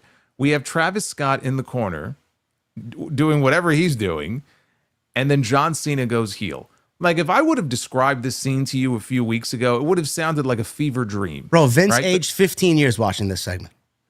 You think he's watching this? Think he's sitting there on Peacock with his... Listen, man, I would love to see. I would love to watch a watch along with Vince watching this one fucking 10-minute segment. Oh my God, please! He would have an aneurysm. That would be great. It goes against everything. Yeah, it goes against everything that he ever would have allowed. The TNA stuff and the partnership with TNA goes against everything they ever would have allowed. Like, that's what I love about the fact that he's no longer around. That we're able to get this stuff now that we never would have gotten. And yet there are still some people who, we got to bring Vince back. We got to bring Vince back. Like, please. Travis Scott did not ruin the segment. In No, fact, you know, if Cody didn't tell Scott to go in on him with the punch, and he did it as an accident because maybe he was under the influence of whatever he was smoking, or maybe he had a drink before he went out there should be some repercussions for that, sure. Whatever. They're not going to do nothing to him because of who he is and his standing in Hollywood, and he's a big-time musician. Accidents happen. I didn't think he ruined the segment. In fact, you know, I see a lot of people making the correlation again. I use that word again, correlation, because a lot of people compare it to the NWO, Hogan, Hall, Nash. It reminded me of like Dennis Rodman being out there with the NWO. He was an innocent fucking cameo. He was leaning against the ropes. He was acting all cool. He was like just watching a fucking savage beatdown of the world champion, unbothered by it. I thought it came off like, yeah, man, we own this shit type of cool. Yeah. I didn't mind it at all. Well, yeah, I mean, these same people would have been complaining about Rodman if social media was around back in '96. Like, oh, what's he doing there? You know, like, why is he there? He's ruining the segment. He has no business being there. It's the same thing. Why was he there? He was there because he put eyeballs on the product. That's why he was there. I still remember the NBA Finals where it was him and Karl Malone. They got tangled up at one point on the court, and this is during an NBA Finals game, and they tripped over each other or whatever. And it was Bob Costas, that prick, on commentary, who was making some snide comments about wrestling and, you know, keep that wrestling stuff out of, you know. But like, it got them attention. It got them a huge like media like blitz out of it. That's why they did it. And WWE, especially under TKO, they're all about the celebrities. Yeah. Look at the Raw Netflix premiere, all the celebrities we have in attendance tonight. I think they talk about celebrities all the time now because it's the cool thing. And they want people to think wrestling is cool again. And look at all these celebrities and all these famous people who are in the crowd and who want to be a part of this. The I Show Speed thing. Mm-hmm. How many social media views did that get? 300 million? Something like that, yeah. I think the Cena thing topped it. They said it was like 500 million. This is why they do what they do. I'm not saying that it's always great, but like, you can't pretend like, why is he out there? Like, use your brain. It's pretty clear why he's out there. And it's smart because it puts more eyeballs on the product. This was one of the best segments that I think I've ever seen, or best moments, I should say. This was a moment that's going to be talked about for decades to come, just like Hogan turning heel against the baby faces and the NWO being forming. It's going to be talked about for years to come. I didn't think they were going to do it. Jason didn't think they were going to do it. I said that they didn't have the balls to do it. I was the one pitching for Punk to go corporate. How ridiculous that sounded. And a lot of people were like, I want to see heel Punk. A lot of people wanted to see heel Punk. I don't think anybody after watching this is complaining about seeing CM Punk continue on the road that he's on and John Cena now the heel in this story. I don't think anybody's complaining about this, and I think a lot of people are very excited about this. And I know a lot of people have wanted this to happen, Jason, for 21 years. We've gotten John Cena being the face of the company, the baby face, the guy who's basically at the top of WWE. Cena, on the Pat McAfee show on January 13th in 2022, revealed that Vince McMahon had considered turning him heel during his high-profile feud with The Rock leading into WrestleMania 28. That was in 2012. Cena recounted McMahon toying with the idea, saying, I remember Vince toyed with the idea of turning me heel versus The Rock in Miami. He said he was open to it and said, no problem, I understand, I'll do it. Just remember that we are so deep in at this point, meaning that he's been a babyface for so long, that we can't do it and then jump back. So I found that to be interesting when I read that. He emphasized that if he were to turn heel, it would need to be a committed shift not a half-hearted or reversible one due to how entrenched his babyface character had become.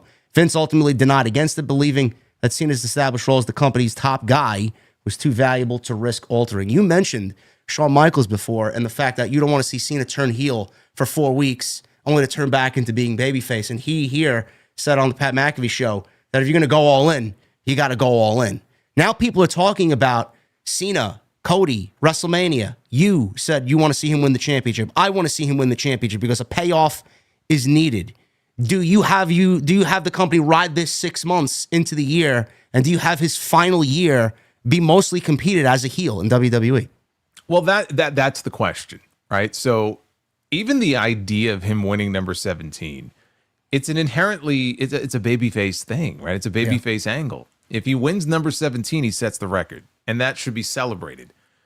The fact that he's a heel, though, that changes things a little bit. So do you have him win number 17 and break the record as a heel? You certainly can, and I would lean towards doing it, but you're also taking away what should be like a real celebratory moment. And the other aspect of it also is, do you ride this out, you said, for 6 months and give him a run? You have to leave time for there to be the redemption arc. Cena is not retiring as a heel. So if he's true when he says that this is it for me, 2025 is it. I mean, it would be kind of funny if he comes out on TV the next time we see him and he says, now that he's a heel, he goes, yeah, that was all bullshit. I'm not going anywhere. And the whole thing was a ruse all along. I don't think that's the case. Well, I did mention that on Saturday. I'm like, imagine he has such a good time playing a heel that he goes back on his retirement announcement and does one more year. Yeah, I don't see him. If he was serious about this being his final year, I don't see him going back on that. I really don't. I don't, because I mean they've already promoted events as like the last time you'll see John Cena here, the last time you'll see him there, and I think he's serious about it. So I think this is his last year. You need to leave time for there to be a redemption arc, because he's got to retire as a babyface. He's got to win the fans back. He's got to see the error of his ways. So there has to be an end to it early enough that leaves time for there at least a couple of months for him to kind of restore his soul. And we get the old John Cena back before he goes out. What type of heel does he need to be coming back to television when he makes that first promo, that first appearance? Because I know the whole lore of Cena going heel. Back when we talked about this, he was interviewed by GQ and Pat McAfee, Cheap Pete by what's his name, Rosenberg. Mm-hmm. They all interviewed John Cena about the possible heel turn back in the day. He had music made. I believe there was some merchandise already kind of being thought about as far as his heel run. What type of heel does he need to be? Does he need to come out and basically say, fuck the kids? Vince didn't want to turn him heel because of the Make-A-Wish, the merchandise that he was selling. Vince got cold feet. Does he just need to go dark, full bore, fucking go all in on this thing, not give a shit about anybody? Heel music, do we need to see that? Do you think we need to hear that theme music that was fucking hidden away at Titan Tower all these years? Do you think we get that coming back now when he makes his way back to television? Instead of hustle, loyalty, and respect, it's laziness, disrespect, disloyalty, and he tells all the kids to give up. Yeah. Basically just the antithesis of what John Cena was before. Yeah. No, I don't think he has to come out and say, fuck them kids. I don't think. Yeah, that might be a little too harsh. That might be a little too extreme. I think we need a vicious Cena. I think we need a Cena. Some people think he's just going to go back and battle rap like he did in the early days. Like, I don't think we need to go back to the Doctor of Thugonomics. Like, that's not what I want to see. This is the new evolution of John Cena. This has to be, again, I looked at them on Saturday and I said, hey, we have the Hollywood heels. So do we get more of a Hollywood type John Cena? That's another possibility. The only thing missing now is Hollywood Dave Bautista. You can get them together as a trio. And we didn't get enough of Hollywood Dave Bautista. No, we only got him for like 3 months. Yeah. Just like Hollywood Rock back in 2003. We only had him for a few months too. So I think we need a vicious John Cena. That's why I mentioned the R-Truth thing. We kind of laugh about it, but that's the sort of thing that I would like to see out of him, because he's always been somebody who he hams it up a lot, and it's like, it can be hard to take him seriously sometimes, the way that he acts when he's on TV. Very kind of over the top and, kind of goofy. I want the opposite of that. Yeah. I want serious, villainous, vicious John Cena, cutting vicious promos, like cutting people down to the bone. He wants to cut a battle rap. I mean, that's fine, but that's the John Cena that I want to see. I want to see the John Cena who, now there's two different ways you could go with this. Why would he do this? Right? We haven't even talked about that. What's the rationale for him selling his soul? There's like two different ways. Number one, is he just so desperate to win number 17 and he saw the window closing and he already addressed, like when he came back, remember what he said? Like, guys, in case you haven't noticed, my win-loss record hasn't been great. Like, I really don't think number 17 is going to happen. He's so desperate. He gets blinded by number 17 and the hunt and the chase for that title that he was willing to do the unthinkable. Like, is it that simple? Or is it a case where he finally is looking back and saying, you know, you guys had 15, 20 years to like appreciate me. And I had to come out here week after week and listen to the boos and listen to Let's Go Cena, Cena sucks. And he takes all of that because you have to know, like deep down on some level, it had to just bother him. And now he could throw it back in people's faces. That's another way you can go with it. That's the way I'm going with it. Everything that they've thrown at him, the Let's Go Cena, Cena sucks, all of that, everything that people have complained about in regards to him, I want him to take and throw right back at everybody.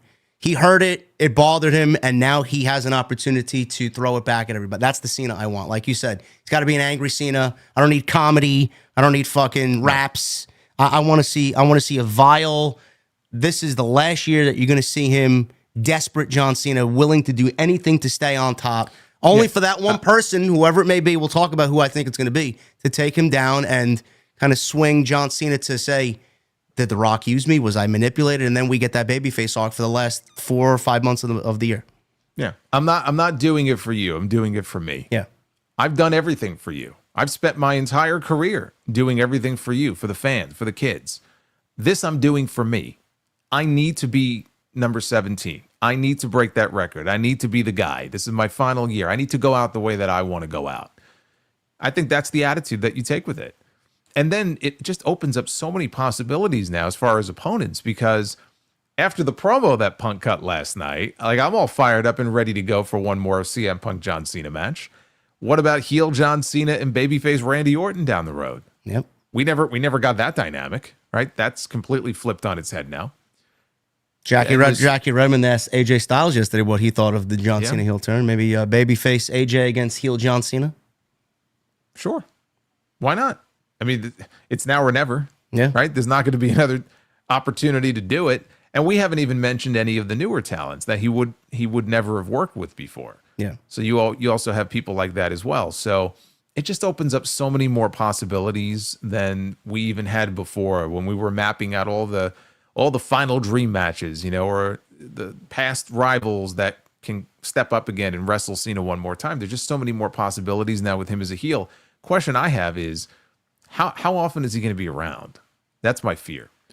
You know, we're talking about at least I want 5 or 6 months of John Cena as a heel. 5 or 6 months of John Cena as a heel doesn't mean he's going to be on television every week for those 6 months. No, what has he got, 25 dates this year, something like that? No, it was 30. It was 30-something, and now he's already used a few of them. So he's probably still got about 30-ish dates. Well, what did you make of the online complaining yesterday? You know, because a lot of people, I got it because, you know, it's just the nature of the beast and what we do.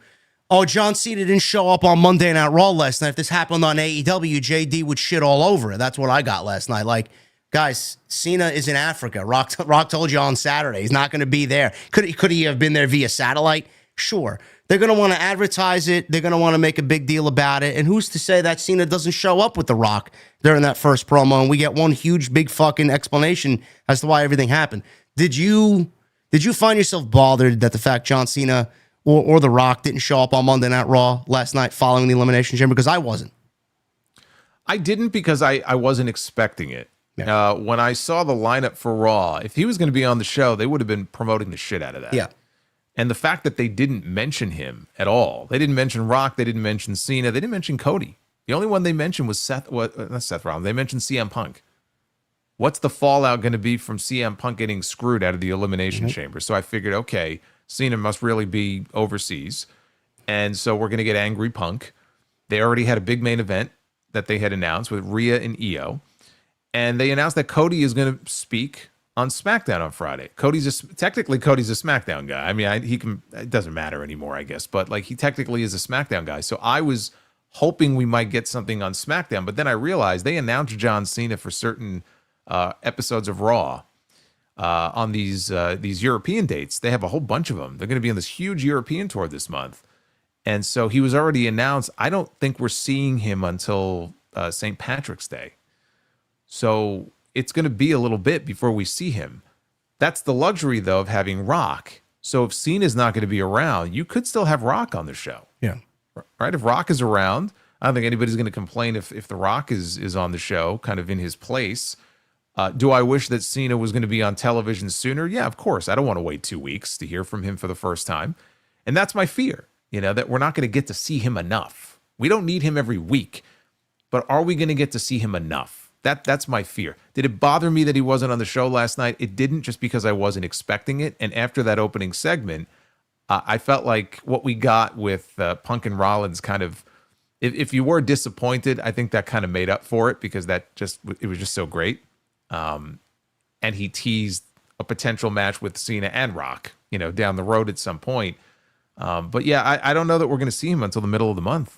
I don't think he's advertised for anything until then. Yeah, Jack in the chat says his next appearance isn't till Brussels on the 17th of March. Yeah, and that's St. Patrick's Day. People are still talking about it. It's legitimately everywhere. ESPN, every fucking major news outlets pick this up. People that you don't think would even realize pro wrestling still exists was Jon covering this Stewart shit. on his monologue on the Daily Show the other night incorporated the Cena heel turn into it, which kind of makes sense if you think about it, because he turned heel on Cena years ago at SummerSlam. Yeah.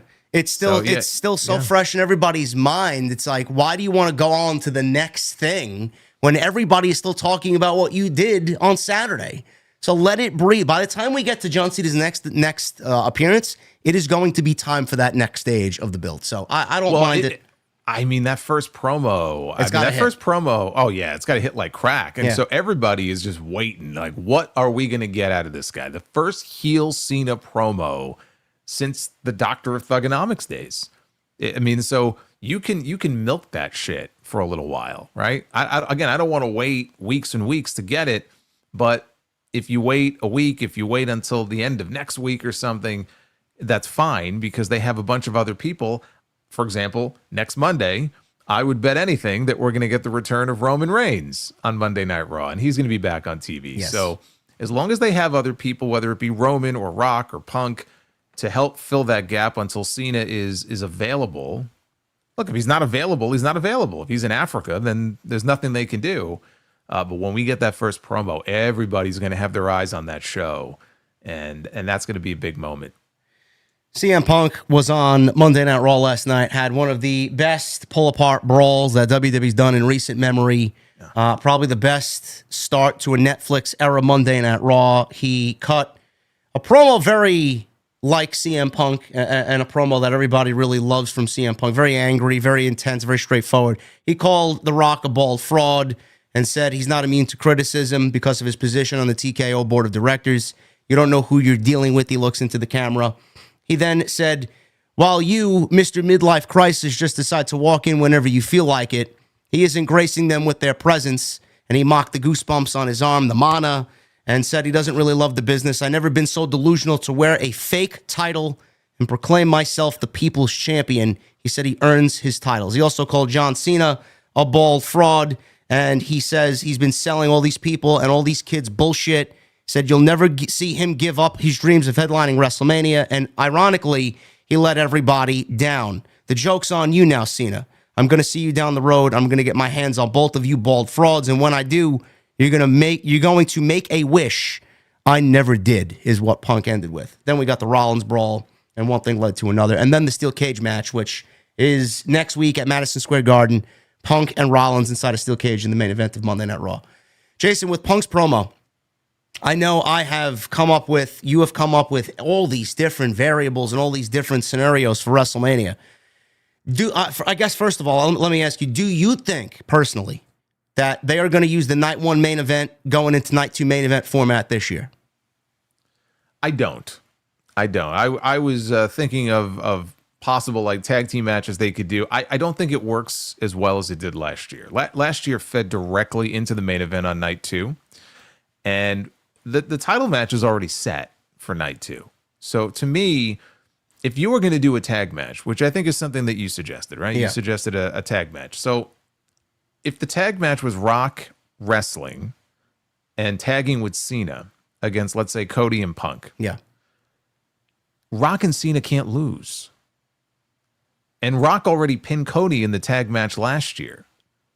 So you're not going to run that back again. I just don't think it works as well. Like last year, it worked out perfectly. I don't think it works as well this year if you do that. Because what are the stakes? What, like, who goes over and how do you work it in a way that makes sense? I'm not seeing it. I'm not feeling it.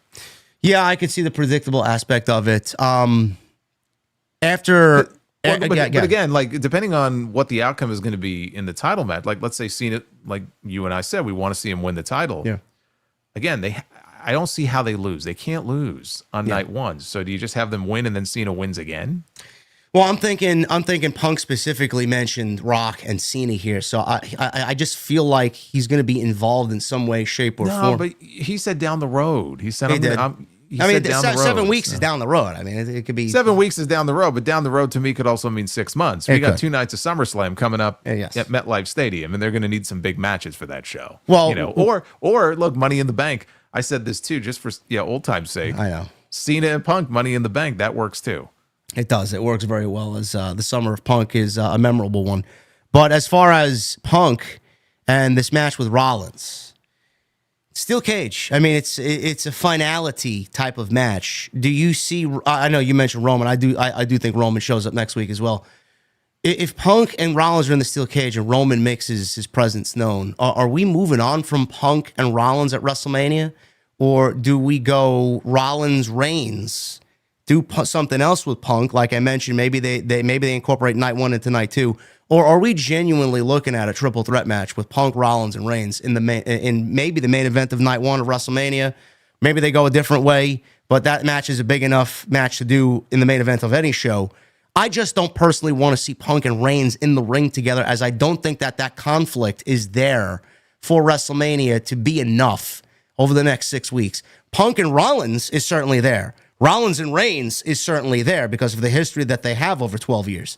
But all 3 guys in a triple threat match, I'm not feeling it. How do you feel about that?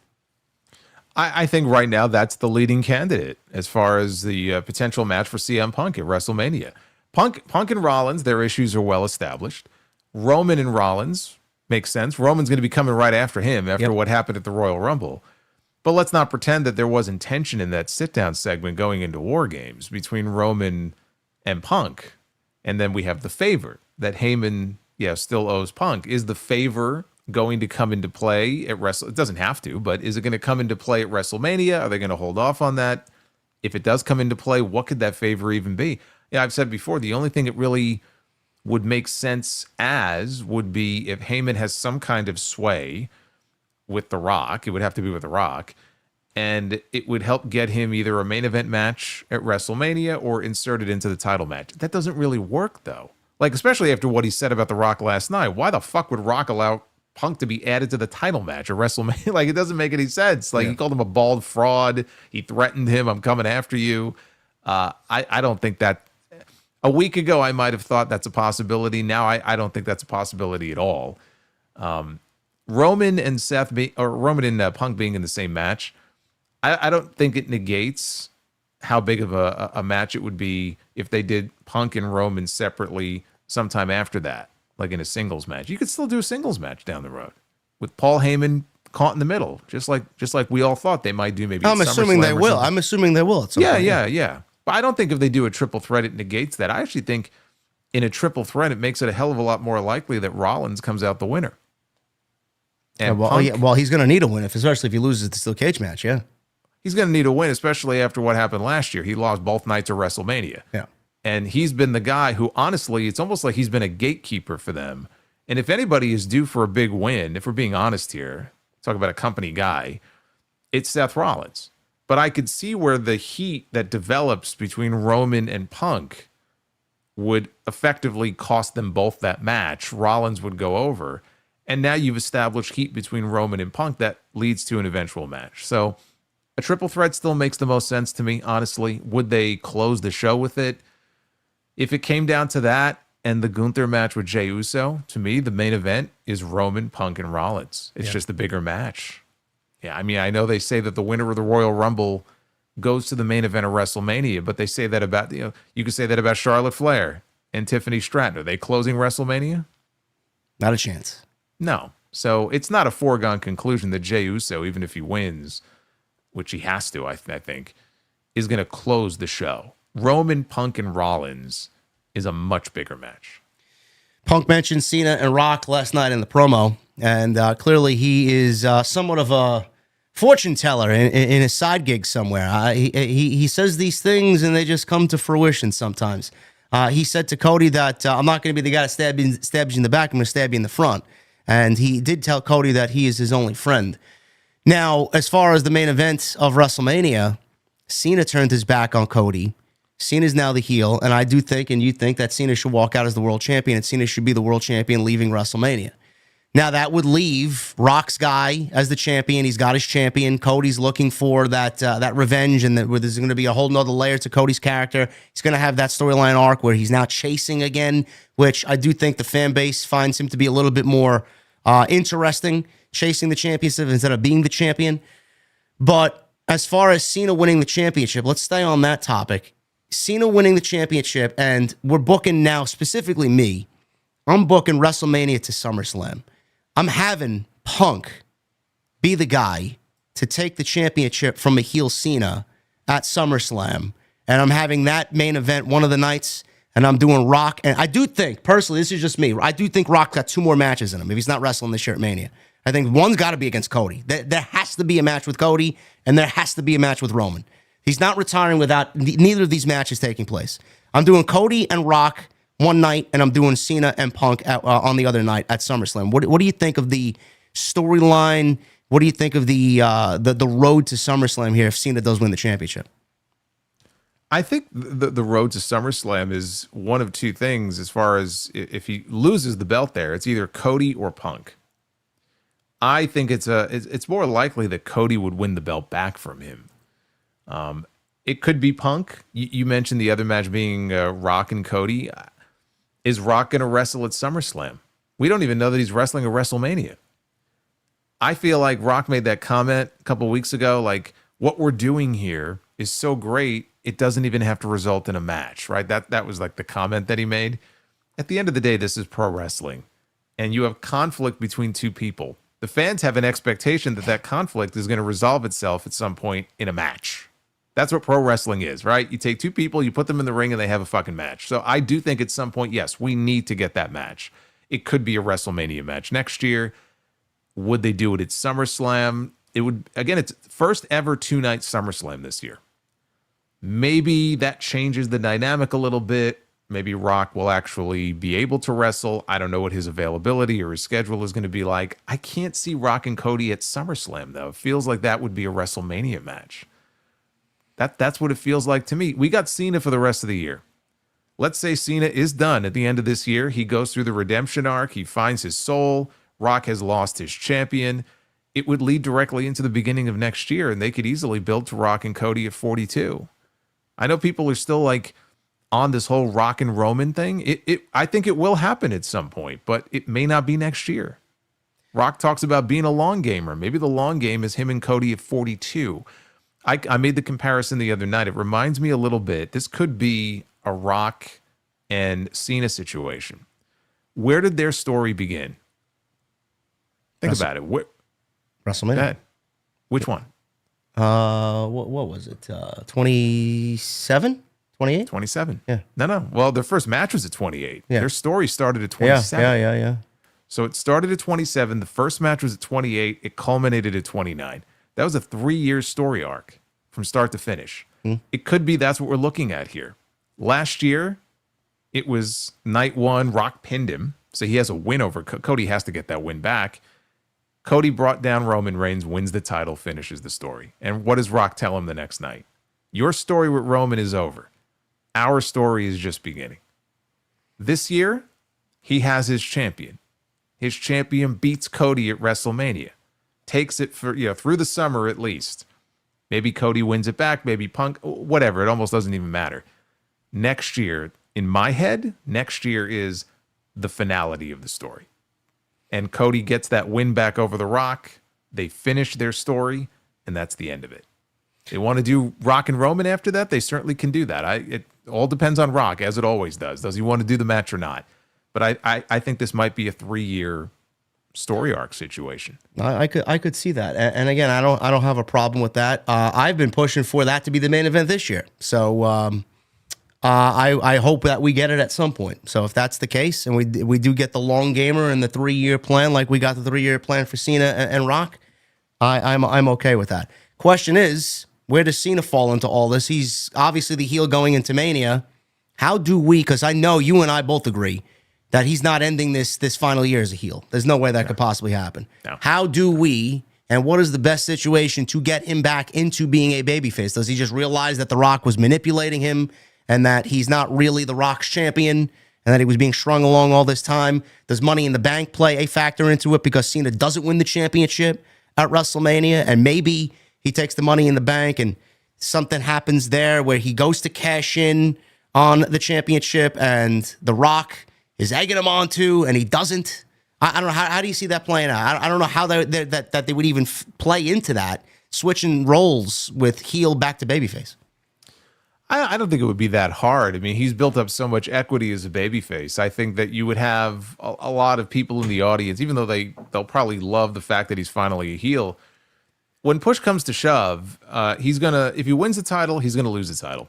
When he loses the title, it'd be very easy to do that finish in such a way. Maybe Rock is involved, it backfires, whatever. Cena loses the championship, and things disintegrate. With him and Rock from I don't think we're getting a Cena Rock match, just for the record. I don't think we don't need to get that, right? We've already seen that before.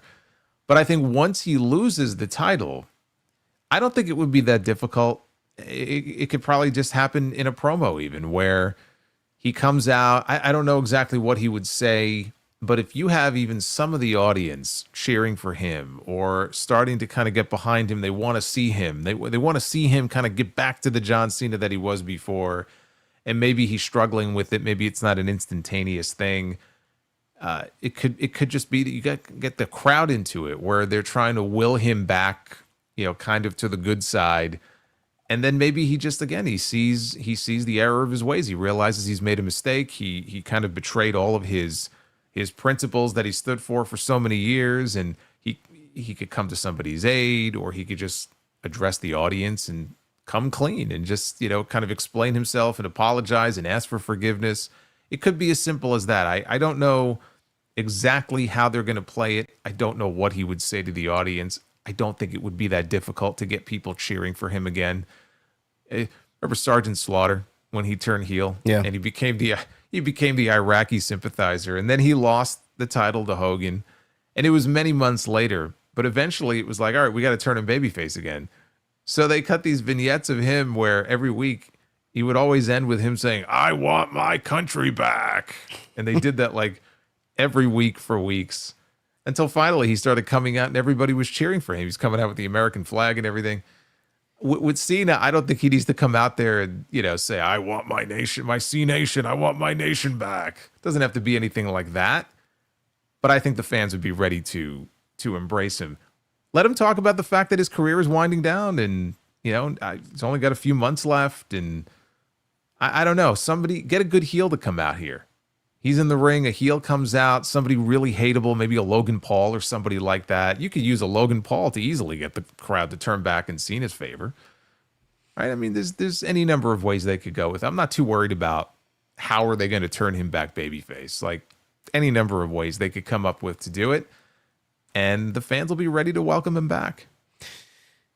Yeah, man, WrestleMania has finally got underway, or WrestleMania season, I should say, finally got underway. Everybody's finally excited, and it's been one hell of a whirlwind last 72 hours, man. The reactions, the content that we put out, the the audience that we drew, it was unbelievable. It's that I know you probably did too. Bigger number than WrestleMania last year for this shit. Well, yeah, I mean, it was WrestleMania-esque, that's for sure. It's like even Raw last night. I mean, was a huge night. At least, on my end, I'm sure for you too. So it's when Cena said it was best for business after the Rumble that he wins number 17. It is best for business. He wasn't fucking heel kidding. Cena. Yeah. Heel Cena is best for business. So I want this. I have a vested interest in wanting to see this heel turn go on for as long as possible. So I think it's just a great thing all around. I saw Hologram in the chat said that the crowd is going to cheer for Cena, if he wins the title. Look, they cheered for Austin when he won the title and went heel in 01 because they were in Texas. That's why I suggested the thing about like beating up R-Truth and being more vicious. That's what it's going to take, I think, to get certain segments of the audience to really boo this man. If you have pockets of people who are still cheering him, they did with Austin. I mean, how did they get people to finally really boo this man? They shot an angle on Raw where he and Triple H beat the living shit out of the Hardys and Lita. You remember that segment? Yes, I do. That was a violent segment too, and she were hitting her with chair shots and stuff because they were one of the most popular acts in the entire company. They were beloved. So how are we going to get these fans to boo Stone Cold Steve Austin? I know. Let's have him beat up the Hardys and Lita. And you know what? It worked. So they'll come up with something that he can do.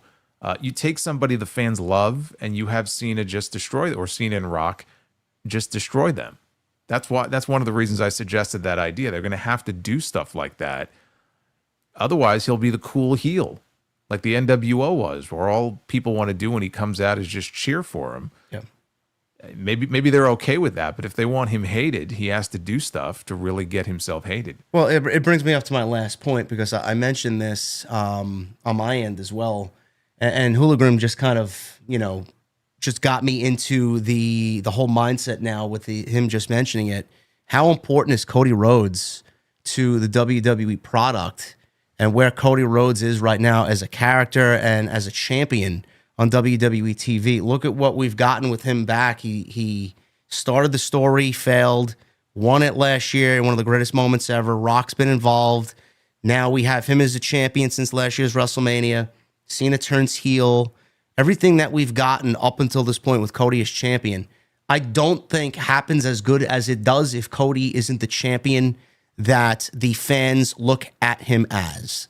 He has done I know people say Cody's boring and they want Cody to lose the championship, and he's this generation's John Cena and it's nauseating and all these negative connotations in regards to Cody Rhodes. But how important, Jason, is Cody Rhodes now as the champion, looking back at everything that's happened? I don't think any of this shit happens if Cody Rhodes is not at the level he's at right now. Well, it's two things. It's a testament, I think, to how over he is as the top babyface with the audience. And it's a testament to how much the company believes in him as the guy. Look at what has happened. Because it's all built around Cody. The Rock is not a heel right now if the fans aren't behind Cody Rhodes. No. Under Cody Rhodes as the top babyface, The Rock came back and turned heel. John Cena came back and turned heel. What we saw last year with the that segment on SmackDown, it all goes back to Groundhog Day last year, and that segment coming out of the Royal Rumble, and Cody surrendering his spot in the Rumble to The Rock and having that look on his face like his dog died. And then on social media, things were trending and stuff, justice for Cody and all this kind of stuff. And The Rock saw it. And to his credit, The Rock decided to pivot and go in a different direction. He didn't get the match he wanted with his cousin, so he went heel. It all goes back to that. What we're getting now, we don't get this if it doesn't happen the way it happened last year. How different would things look right now if Rock got that match with Roman Reigns at WrestleMania last year? We don't get the final boss. We might not get John Cena's heel turn, and Cody's a cuck, basically. Pretty much. Pretty much. So it's amazing, the kind of the domino effect that it ended up having on everything. But all of this has been built around Cody as the babyface. Again, these two babyface legends end up going heel. And it's all to really boost Cody as the top guy. And there are still people who are not convinced that he should be the top guy or that he, deserves to be in that spot. He's not as over as people say he is, clearly he is. And they wouldn't be investing in him in the way that they are if they didn't see him as the guy. So it's a testament to him and the work that he's done. I mean, when he first came back from AEW, if you were to tell me things were going to play out in the way that they have, and it would all be in the kind of in the idea of helping to boost Cody Rhodes as their top guy, and we're going to turn this guy and that guy, I would call you crazy. I wasn't sure what kind of push he was going to get when Vince first brought him back, because he was, he left to go to AEW, and so they're going to job him out. Like, how are they going to book this guy? And they booked him like a top guy from day one. They put him over Seth Rollins 3 times. He won 2 Royal Rumbles. He's headlined a few WrestleManias now. The push he's gotten is incredible. And it's a testament to the work that he's doing. He is their top guy. That's why I said you can't turn him heel right now. I know people are licking their chops for it. Homelander Cody. Like, yes, at some point that probably will happen and it'll be fun. But now is not the time. Now is the worst possible time to do that. Yeah, start showing some more respect to Cody, people. Honestly, I think it's great. I'm excited for WrestleMania. Jason's excited for WrestleMania, and the Elimination Chamber is one for the ages, man. One of the greatest moments that I think we will ever be a part of. So we got a lot more coming up with WrestleMania season, and Jason and I will have you guys covered right here on TNT as well as our respective channels. You know, one thing I want to mention, and I don't want to get into any spoiler. I didn't see anything as far as NXT tonight, but I did see that Cora Jade may have gotten hurt. So, I saw that. I saw that. Hopefully not. Hopefully it doesn't turn out to be too serious, but apparently it might be a knee issue. There's a title change as well. North American Championship. Interesting. Yeah. Well, I mean, we just to bring that up, they announced some big matches last week for this Roadblock show coming up. Indeed. And one of them was to be champion against champion, title for title. And yeah, I had some people asking me, what do I think they're going to do with that? Because, one of them's it's winner take all, or it was supposed to be. I don't know what happened tonight, but it was supposed to be winner take all. So is the winner going to defend both titles, or to me, the winner would vacate the lesser title and you would put that title up in a tournament and that person would go on to defend the NXT championship. That's how I figured it was going to play out. Yeah. But I don't know. Maybe now that dynamic has changed. So what are they going to do with one of them was supposedly hurt. Was that debunked? Julia being hurt? No, it wasn't debunked. Apparently she's banged up. It's not like a specific injury. The report was just that she's banged up, whatever that means. I mean, all wrestlers are banged up. Yeah, sure. So I don't know exactly what that is referring to specifically, but once that report came out, it sounded like Julia was probably going to be on the losing end of that match next week. I still feel the same way, unless things have changed, but that match was announced, and then they also announced Obafemi would be defending the NXT championship against Moose. So Moose's X Division title would not be on the line. Moose wrestled Lexis King on the show last week, and it was wild because of all the Lexis King matches I've ever seen, this was the best match he's ever had. And it came against Moose, who doesn't even work for the company. So you got Oba and you got Moose, and then they also announced the Hardys are going to be defending the TNA tag team titles against Fraxium, who is probably, is there a better tag team actively right now in wrestling than Fraxium? No, number one. Yeah. So apparently their titles are not on the line. The Hardys titles are. Wouldn't be at all shocked if we see the Hardys on the main roster a couple times at some point, this year. I think that's probably inevitable, right? At some point. Yeah. So they're wrestling. So all that's going down. There's going to be the theater at Madison Square Garden. Raw is at Madison Square Garden on Monday, and I guess they're running the theater the very next night for the first time. So there's some big matches on that show. Some pretty cool shit happening in NXT, man. It's crazy. We got another show this weekend, Sunday, March 9th. Revolution, AEW's, I would say AEW's second biggest show out of all the shows that they do, besides All In. This will be number 2. But there is some news besides the actual pay-per-view. 2 pieces of news here, and then we'll get into the preview predictions and then wrap up with your super chats.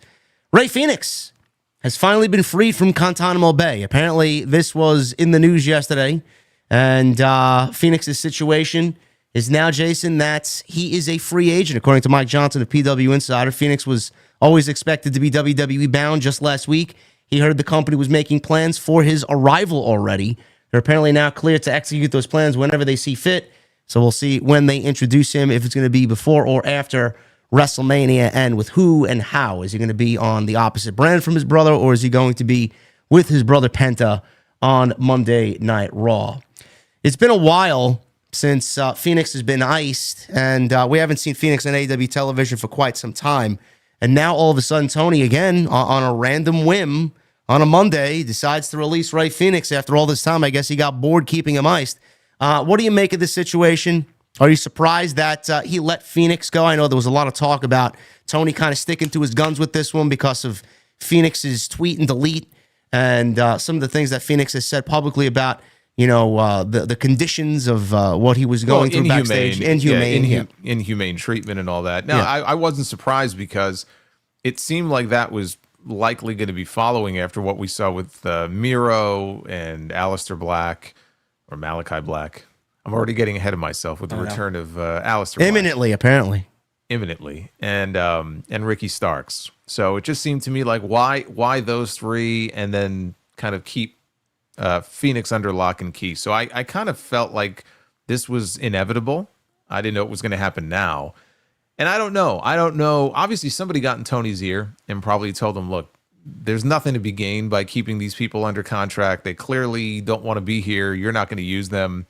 And it's just more bad publicity for you and the company and people cracking jokes and making, hashtags trend and all that sort of stuff. So I'm going to give Tony a lot of credit. I mean, look, everybody was complaining about free Fenix and, why is he keeping him under contract if he's not going to use him? Well, he let him go. And apparently it's an unconditional release. I don't think there's any sort of non-compete period or anything like that. So credit to Tony Khan. And he could have kept the guy under contract for another 9 months or whatever he had left that he added onto his deal. He let the man go. And I'm sure we're going to see Fenix, again, imminently, probably, in WWE. I would not be surprised if there was some sort of NDA signed. If Fenix is going on social media like he did to tweet and delete inhumane treatment that he suffered in AEW, then Tony Khan is not going to want him. He's not going to give him what he wants, but also say, yeah, you can go out and tell your story and talk shit about me and my company. Yeah. I'm sure that was probably a condition of his release. I'll let you go, but you can't say anything about any of this stuff. And so he was probably so desperate to leave, he was like, yeah, okay, I'll sign that deal. That wouldn't surprise me if that was the conversation that was had. And honestly, even if that wasn't the conversation that was had, and he didn't sign any kind of non-disparage or non-disclosure agreement or anything like that, if I'm Rey Fenix, I'm not getting my release and then hoping to sign or signing with WWE and immediately going on social media and creating controversy by talking shit about my former employer. It would not do him any good if he signs with WWE, but then this whole controversy explodes where he's doing interviews talking about his inhumane treatment and it blows up into a whole big thing. I think in his mind, and I can't get in his head, I'm sure he's very happy right now, but if I'm him, you know what? I got exactly what I wanted. I wanted out. I'm a free man. I can go work with my brother. This is what I wanted. Focus on what's in my future and not what's in my past. At some point, maybe he'll be able to tell his story if he didn't sign some kind of legal document. If he did, then he won't. But you could always tell that story and do the big tell-all interview down the road. Yeah. It doesn't do him any good if he's going out there talking shit about AEW right now when he's trying to, get in with WWE. It just doesn't do him any good. Yeah, this was a guy that was supposedly going to be on under lock and key till at least October, November. People were talking about till the end of the year. So he's in the thick of things with 7 weeks to go before WrestleMania, and he's going to be potentially on the WrestleMania card with his brother. I mean, you can't get any better than that. So sure. I mean, if he's going to get a release and he signs an NDA or not, I mean, there's no point in bashing your ex-employer now that you're potentially heading towards a WrestleMania match with your brother. What do you think about this idea? Because I was talking about this last night. I mean, obviously, it would be very easy to say, okay, you just put the Lucha Bros together, you do them against New Day or something like that. But what about this? I'm very intrigued by this Chad Gable story. So I liked the segment last night. It was very Lucha Underground-esque. Anybody who watched? Yes, I said the same thing. Yeah, I mean, maybe that's what I loved about it. But I just love the idea that, like, here's this guy, got this gringo here in a suit walking down the streets of Mexico at night, and he's in a dark alley, and he sees this guy, and we can't see the person's face. Obviously, he's very old. He looks ancient, this guy. And he sells him. He had to keep feeding him dollar bills, and he hands him this box, and he opens the box, and we can't see what Gable's pulling out of the box. I'm sure it's a mask. And I joked, I said, man, I'm going to fucking die if it's like the Hulk Hogan Mr. America mask. Like, that would just be so perfect. But whatever it is. And so he returns, let's say, to TV, and he's wearing a mask now, and he's trying to master the arts of lucha libre, and this goes on for several weeks. And what if they build to WrestleMania where he's going to come out there and issue an open challenge to any luchador who wants to come out and challenge him, because he's mastered the art of lucha libre now. And that's how they debut Rey Fenix. They debut him at WrestleMania, and he comes out to challenge Chad Gable, and he beats him in his debut. I like it. I like that. I think that would be unbelievable for Rey Fenix, man. What a fucking turnaround that would be for him. Yeah. I pitched. I joked around. He's gonna fucking transform himself into Del Wilkes, the Patriot. I posted on Twitter yesterday. R.I.P. Del Wilkes. He was fucking great. I said, how about we do Chad Gable and the New Day? Because I think the New Day and the LWO next week, Texas Tornado rules. I'd have the New Day win.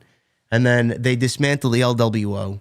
We get Rey Mysterio, Penta, and Fenix against the New Day and Chad Gable under this new guise of Lucha Libre. And he uses those dark arts against three of the biggest luchadors in the world right there on the opposite team. 6-man tag team match at WrestleMania.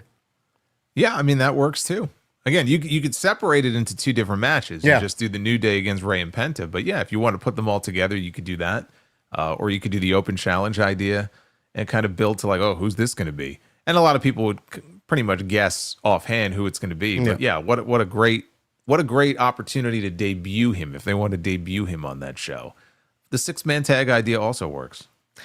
So yeah, that was in the news for AEW. And apparently before Revolution, there was a piece of news in regards to AEW possibly combining 2 championships, which we'll get into because both of these championships obviously are 2 of the bigger championships in AEW. One of them will be defended at Revolution. So I guess we'll just kind of incorporate this news into the preview and predictions here. So we'll start with this, Jason. Pre-show match.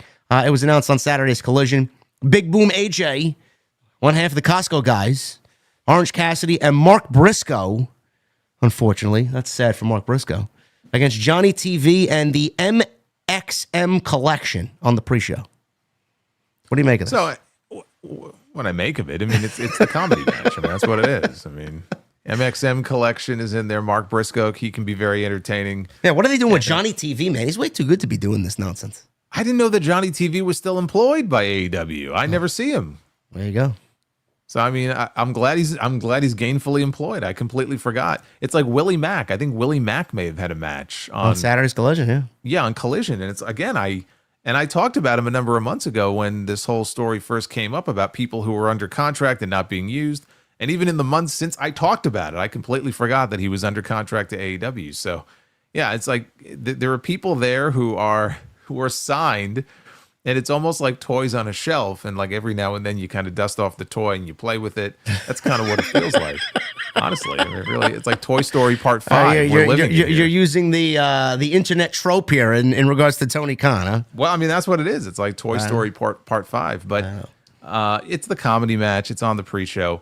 I'll tell you this, Big Boom AJ had that match with QT Marshall on the pre-show at Full Gear, and I was very entertained by it. And I didn't think there was anything wrong with it because it's a pre-show match.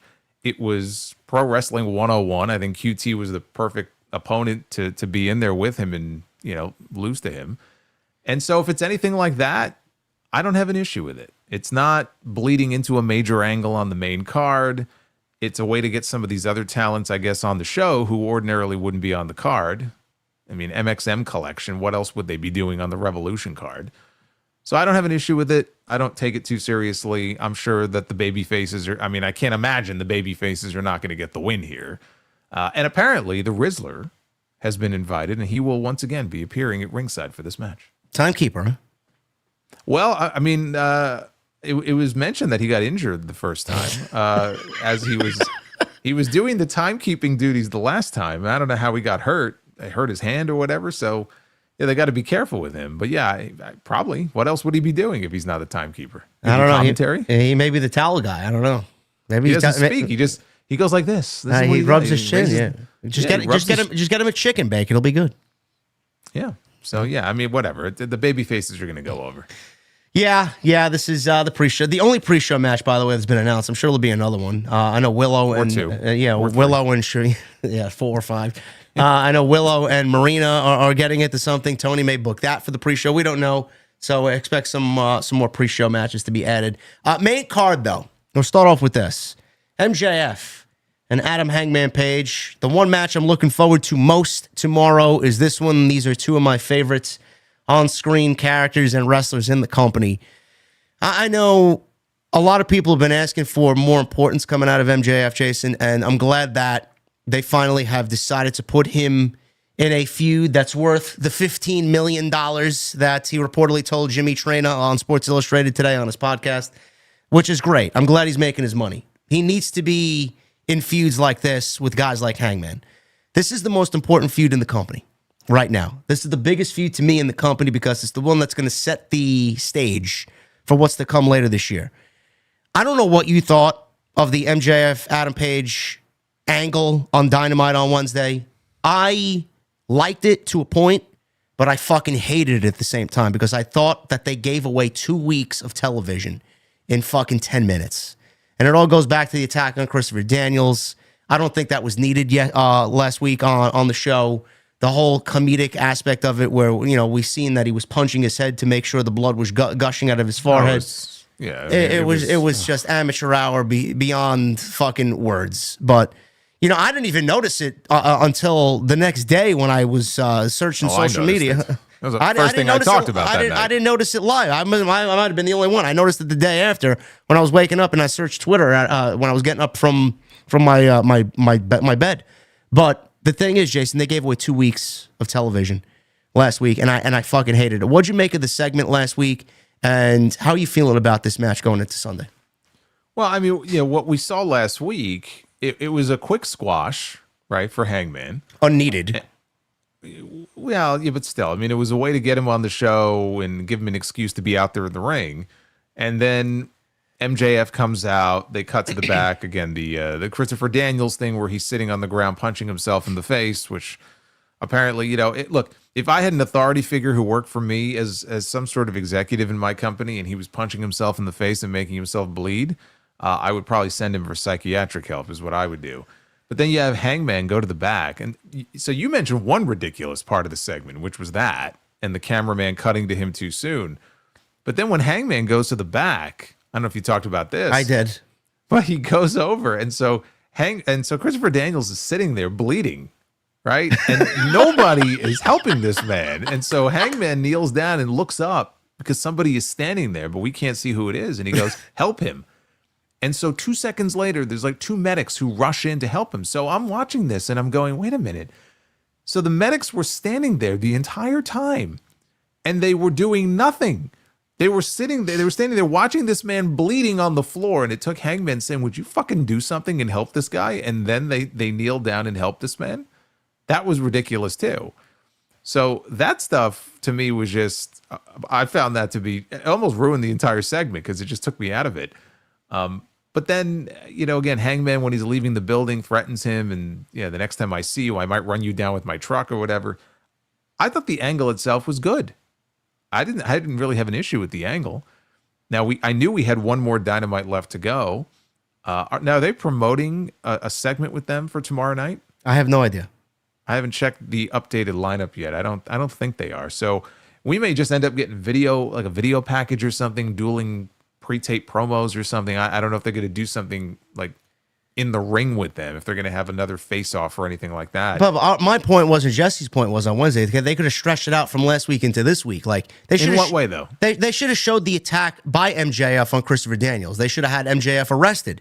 They should have had Christopher Daniels, this week coming up saying, don't press charges. Don't press charges, blah, blah, blah. Arrested for what? For beating him up. That's what people do on a wrestling show. They get beat up every week. Who knows what they did to him? Did he stab him? Did he fuck? I mean, he made the guy. He didn't do anything to him. Christopher Daniels beat himself up. That's the point. MJF did nothing to this man. I'm sorry, man. I'm trying to make sense of this shit and they book long term. They showed him punching himself in the head. MJF is an innocent man. He did nothing wrong. I guess so. But even if he did beat him up, like there wasn't enough there to justify him being arrested. Like if Christopher Daniels was found outside the building in the parking lot, like laying in a pool of blood, and it looked like somebody hit him with a car, and it was MJF's car, sure, you could have the cops arrest MJF, right? But this was the most basic thing that you could possibly do. You're not going to arrest him for that. Right. That'd be ridiculous. The point is, though, like they didn't need to do that last week. They could have did this after the pay-per-view. Did this match going into Sunday need this type of visual going into Sunday? I don't think so. I think what they have done and what they've said is enough to get that first match. Our point was do something like this leading into the second match to give the second match heat, because I think everybody anticipates a second match coming between MJF and Page. We don't know when that second match is going to come, though. That second match may not come until the Owen or something, right? Who's to say that we're going to get the second match of Dynasty? Nobody else. Yeah, we don't know when we're going to get the second match. I look at this. I mean, I'm giving my prediction right now. MJF should win this match. Absolutely. I mean, without a doubt. So MJF, I think, is going to win this match. He should win this match. And then it becomes interesting because this ties into the main event and what ends up happening with the AEW World Championship. Because there is a scenario where the winner of this match, which I think will be MJF, could challenge for that championship. Maybe not a Dynasty because that's probably going to be Swerve or Ricochet, but could challenge for that championship in the near future. If not Dynasty, maybe Double or Nothing, and could win the title. And then if, let's say, MJF is that person, Hangman has to earn his way to the number one contender spot. Maybe we don't get the second match until Texas. Maybe that's our main event at All In. Maybe MJF is the defending champion against Hangman. I'm down. I'm down too, absolutely. But that's what I mean. So like you're talking about this as if the match would be immediate. Like, okay, we're going to go into a second match, save the angle for TV coming out of the pay-per-view. I'm not convinced we're getting a second match for a while after this weekend. So that didn't bother me as much. And the stuff with Daniels, they're doing it because it's part of Hangman's his story arc, right? Now he's kind of seeing how extreme things have gotten. He's having regrets about things that he has done. That's why he's been popping into Swerve's locker room looking to talk to him, right? Yep. And he doesn't want to talk about it. They're turning him babyface, and so he's starting to regret some of the things that he's done. This man obviously means something to him. He's a mentor to him, and so they wanted to put more heat on MJF by having him beat the shit out of somebody that Hangman cared about. So I thought it was fine. It didn't bother me. And I think MJF is absolutely winning this weekend. MJF should win, and that's my prediction as well. MJF is going to beat Page. Looking forward to it very much. Swerve, speaking of which, he has a match against Ricochet, and this is a number one contender match for the AEW World Championship. I thought the Prince Nana portion of the segment on Wednesday was excellent with him and Swerve. And they really left you thinking that if Swerve doesn't get the jacket back, that Nana is going to leave Swerve. Now, I don't think that's going to happen, and I think Swerve is going to end up being the number one contender here, and Swerve is going to win. But from what we've seen so far, Jason, I like... The only thing I don't like is that they dropped the Bobby Lashley feud out of nowhere. I always keep going back to that. I know we got that at the Hammerstein show, and Swerve made mention of that he was coming after Lashley, and it's not over yet, and all of a sudden they dropped it. So there's no going back to that. They just ignored it completely. But they moved on to a Ricochet feud that largely has been entertaining, and one that Ricochet has really made himself stand out in what we like to call a sea of ricochets. He needed to do something different. He needed to make himself stand out. And I do think, as cheesy and cringy as he sounds, I honestly think this is the best version of Ricochet that we could possibly ask for in AEW, and I'm liking what we're getting so far. But as far as the number one contendership, I don't see him the number one contender. I see Swerve getting back to that. I don't know how that factors into what we see in the main event later on that night, but I'm going Swerve, and I'm making a bold prediction. I think Samantha does come in, and I think she ends up being the valet for this new Ricochet. Well, I'm all for that, and I do think that he would benefit by having somebody with him. The feeling I couldn't shake watching that show on Wednesday is that Nana might turn on Swerve and align with Ricochet. I can't see it. I could see it. I'm picking Swerve to win as well. So I don't think it's going to happen. But that was all I could think about coming out of that segment. You know, the ultimatum that Nana gave to Swerve. Look, I've taken a lot of bullets for you. And he mentioned Sting, and he mentioned the Hurt Syndicate, and he mentioned Ricochet. Ricochet hasn't actually put his hands on him. Maybe he shoved him, but it's not like he's laid a beatdown on Nana or anything like that. And he's running around with that embassy robe. And I was like, man, are they going to do this? Like, are they going to have Ricochet win because Prince Nana turns on Swerve? Because the one thing about that I would like, I think Nana as his mouthpiece and running around with Ricochet would be great for Ricochet. Swerve and Nana are a great combo, but Swerve doesn't really need him. But the more I think about it, it is a number one contenders match.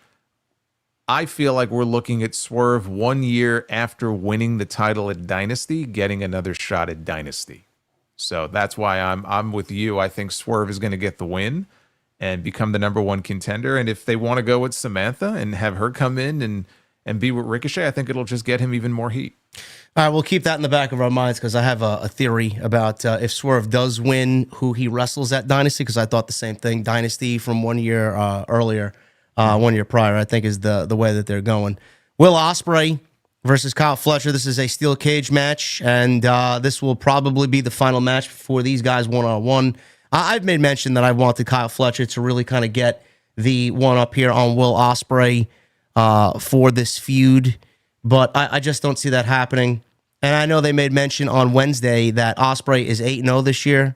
I don't see them kind of muddying that unbeaten record this year. I do think that Fletcher is going to solidify himself as somebody that everybody should keep an eye on in a losing effort, even though I thought he should have won the Continental Classic.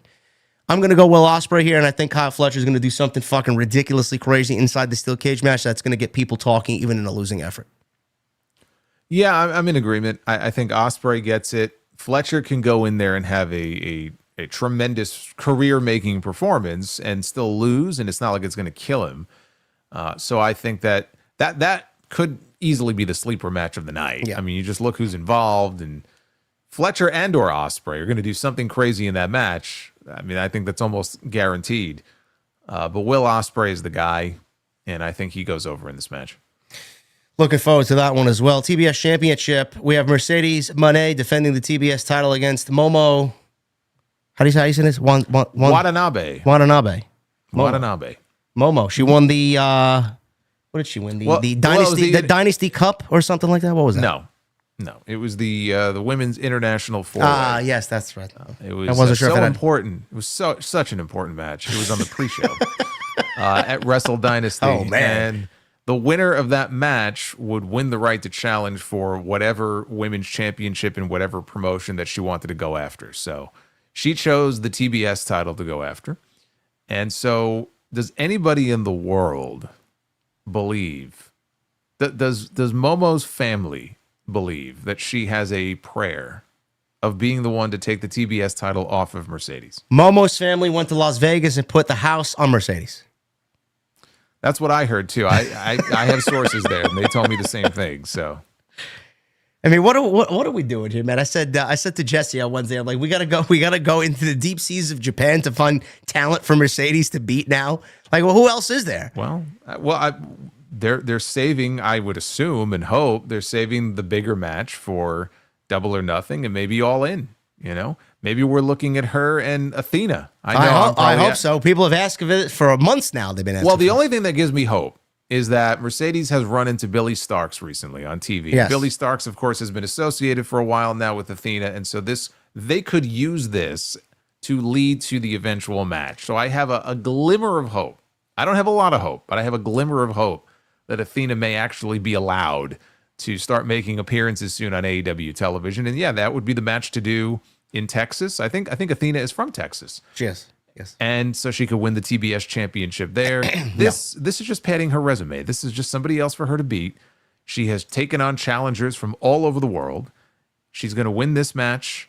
She's going to probably win for the next few months and then drop the title, whether it's Athena or somebody else. I was going to say maybe Jamie Hayter, but I know she's off, I guess, trying to get her visa renewed right now. But that's all this is. I mean, this is just to pad her resume and give her another feather in her cap. Did you just say that Athena is going to beat Mercedes for the TBS title? In Texas. I don't agree with that. I think Mercedes is going to win the Ring of Honor World Championship in Texas.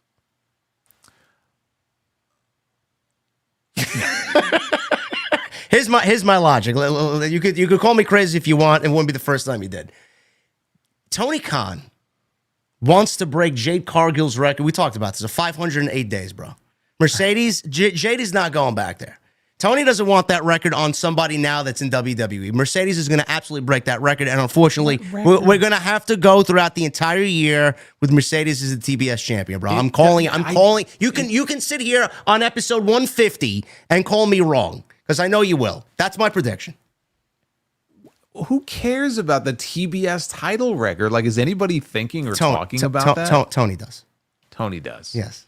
So for that reason alone, he is going to keep that championship on her for practically the rest of this year, just so that she is the record holder as the longest reigning TBS champion. Absolutely. And if that means putting a 5th belt on her, then so be it. Absolutely. I disagree. Athena, bro. When was the last time she made a main roster appearance here?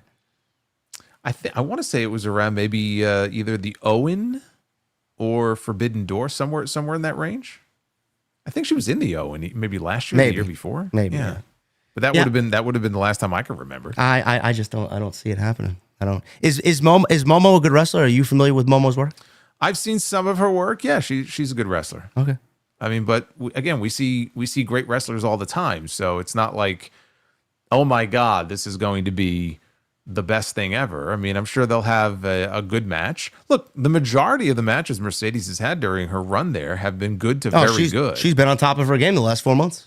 Absolutely. She usually knocks it out of the park. The only bad match I could think of that she's had is the one with Britt. Yeah. That's it. Otherwise, we know she's good to go out there and have at least a good match, if not a great match. So I'm sure this one will be very good. But, I mean, I haven't seen a lot of Momo's work, but what I've seen, yeah, she is very good.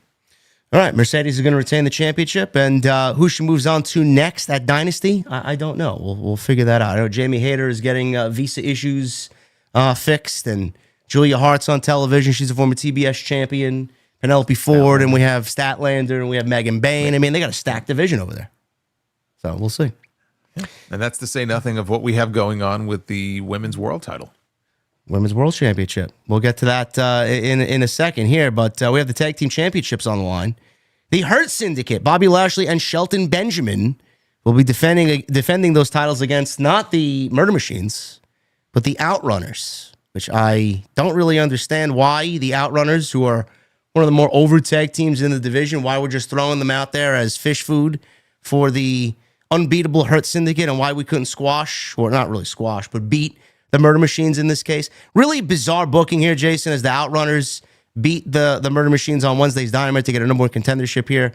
Outrunners, I don't expect them to be tag team champions at this stage of the game, but to throw one of the more legitimate tag teams out there to inevitably lose to the Hurt Syndicate like the Guns did comically and Private Party got buried, I have to question, what are we doing with the tag team division? It's almost as if there is no care or reason behind what they do. Everything was building towards the Murder Machines, and then they did what they do best, which is lose. I mean, that's really all they do with Lance Archer is they beat him. So that didn't surprise me, but I feel bad for the Outrunners because if this would have come a few months earlier, I think they'd be a shoo-in to win the titles. Yeah. Now they have no chance. So they'll put up a good fight. They're very entertaining. I enjoy watching them, but there's no real drama here as to what the outcome is going to be. No, not at all. No. They got new theme music, too. Mikey Ruckus wrote some new theme music. I actually quite like it. I heard that. Yeah. Some good stuff there. So Hurt Syndicate's going to retain. We have the Women's World Championship. Toni Storm versus Mariah May in a Hollywood ending match. This apparently is the grand finale for both of these ladies. And I honestly think it is time to move on. Honestly, I think it's time to end this. And this is exactly what we're going to get. This came from Tony winning the championship at Grand Slam in Brisbane, Mariah May is now calling for a Hollywood ending. She pile drove Toni Storm on Collision the following Saturday, right on the stage, brutal spot. Kind of relived and mixed a little bit of everything that they did. And she held Tony's lifeless body up and wanted a Hollywood ending, and that's where we are right now. No doubt in my mind that Tony's going to win this, Jason. I feel like I even questioned when Tony won the championship back, where are we going? Because I feel like Mariah had a very less than title reign, even though she's a really, really good wrestler, and I love what she's done as a character. I didn't really see her title reign being any more than just, holding it until Tony comes back and wins it. And now Tony's the champion, and I'm questioning where are they going with Tony? Who's left for Tony to conquer? What are they doing with her title run that's any different than the last one? Who's going to be her next Mariah? So many questions, but I think coming out of Sunday, Tony's going to win, and we're going to put the ending on all this. My only question is, what does this look like? A Hollywood ending, right? What does that mean?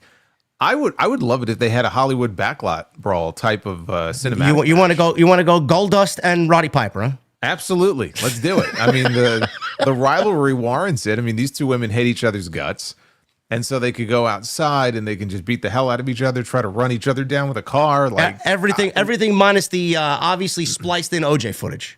Yes, yeah, we can leave that out. We don't need that. But otherwise, like, those two guys beat the hell out of each other. That was a great match. I really love that match. It was. It was unique, too. Yeah. So that's what I mean. Instead of just having a match in the ring like Lights Out or Hardcore or whatever, why not? Why not do something like that, right? It would be different.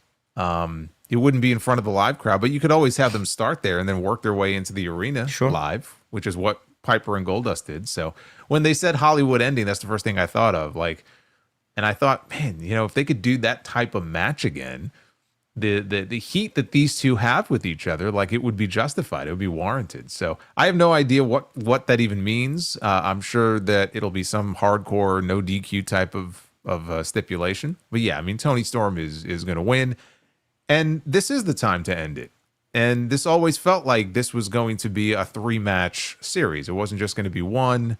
Eventually, they would circle around to it. So you do the match here, and then you move on. Because these two women have had a stranglehold on that world title for something like 18 months now. Yeah. So it's time to give somebody else an opportunity. I don't know who that person is going to be. They haven't really set anybody up for it. So I don't know who it's going to be. I don't know who the next Mariah is going to be for Toni Storm. Take your pick, because you got plenty of talent on that women's roster to choose from. Honestly, it should be Jamie Hayter. But she's not available right now. When she's available, it should be Jamie Hayter. Well, yeah, of course. You could build to that. And look, that could be an all-in match. Could be. That could be the Texas match. So, but the bigger question is, what about Dynasty? What about Double or Nothing? What about Forbidden Door? That's what I don't know the answer to. Jamie Hayter, absolutely. But Jamie Hayter, you got to build her back up. It's almost like she's been. This is not the same Jamie Hayter. Not herself. Yes. No, this is not the same Jamie Hayter that we remember when she last held that title. No. And if we want to try to get that Jamie Hayter back, that's going to take time. It's going to take at least a few months, and we don't even know when she'll be back on TV. So even Texas may not be realistic. Maybe, I don't know, maybe All Out. Maybe we're looking a little further down the road. If we can get that Jamie Hayter back, the one who got herself over organically and was having fucking banger matches every week on TV, that's the Jamie Hayter that I would like to see take back that championship. Maybe a story where she drops the Austin Powers shtick that she's got going on now, and kind of gets back to Scooby-Doo, and gets back to where she was and what she looked like before. Maybe finds herself again. And Toni, if I recall, I think Toni was the one who beat her for the belt. She was. So it's like a kind of a full circle thing. Yeah. I'd love for her to shed. I mean, I guess she was trying to go for a new look and everything, and everybody was making fun of her and saying that she's like Temu Becky Lynch and all this. Whatever. She could dress however she wants to dress. It's not so much about what she's wearing. It's more about just it doesn't feel like the same person. No. And that, like, even that intensity and everything. So yeah, if they want to do a story where she's trying to find herself, great. As long as we can get that version of her back, like, that's the woman who I think should take that title from Toni Storm. I agree. Tony's going to win. Looking forward to that one on Sunday night for the AEW Women's Championship. We have the International Championship on the line. This should be a Meltzer 5-star banger, I'm assuming. Konosuke Takeshita, the international champion, against Kenny Omega, who Kenny Omega, 5 stars, 5 stars, 5-star Kenny Omega rating is the equivalent of like 2 stars for anybody else. Sorry, 8 stars. It's 8-star Meltzer match. Sorry, 7.5. Yeah, okay. In that range. Now, Jason, comically, the way we got here. First of all, let me go back and predate even before what happened on Wednesday. We got the World's End pay-per-view, and Kenny Omega came out as an EVP and handed the Continental Championship to Kazuchika Okada, where AEW just plastered the All In logo in the background. Like, okay, I see where you're foreshadowing 8 months out of the fucking game. I get it. So we know where we're going. So we come to the International Championship. We get this tag team match at Grand Slam with Osprey and Omega versus Fletcher and Takeshita. And then from that show, we get Kenny Omega basically saying, I want Takeshita at the pay-per-view at Revolution for the International Championship. And then we find out, literally that same weekend, that Tony is booking a series of matches where Takeshita is the champion and he wrestles the winner of Orange Cassidy and Roderick Strong, who were 2 former international champions. What they are doing, vying for the championship at this point in time, I don't know. I guess because they're former champions, Tony thought it made sense. Orange Cassidy wins the right to wrestle Takeshita, to wrestle Omega, and the winner of that wrestles Omega at the pay-per-view. Why did we go backwards there? Like, what was the reason? Why couldn't we just get a nice sit down with Jim Ross? Why couldn't we get some dialogue? Why did we need to go to 2 guys who don't deserve it for the champion to then wrestle the right to wrestle Kenny Omega? I mean, did you find this to be comical? Takeshita and Orange Cassidy had a hell of a match. It was one of the best Dynamite main events maybe in the last 3 years. But the logic behind the entire thing was completely ass backwards, because the champion and the challenger were essentially fighting for the right to see who gets to wrestle Kenny at Revolution.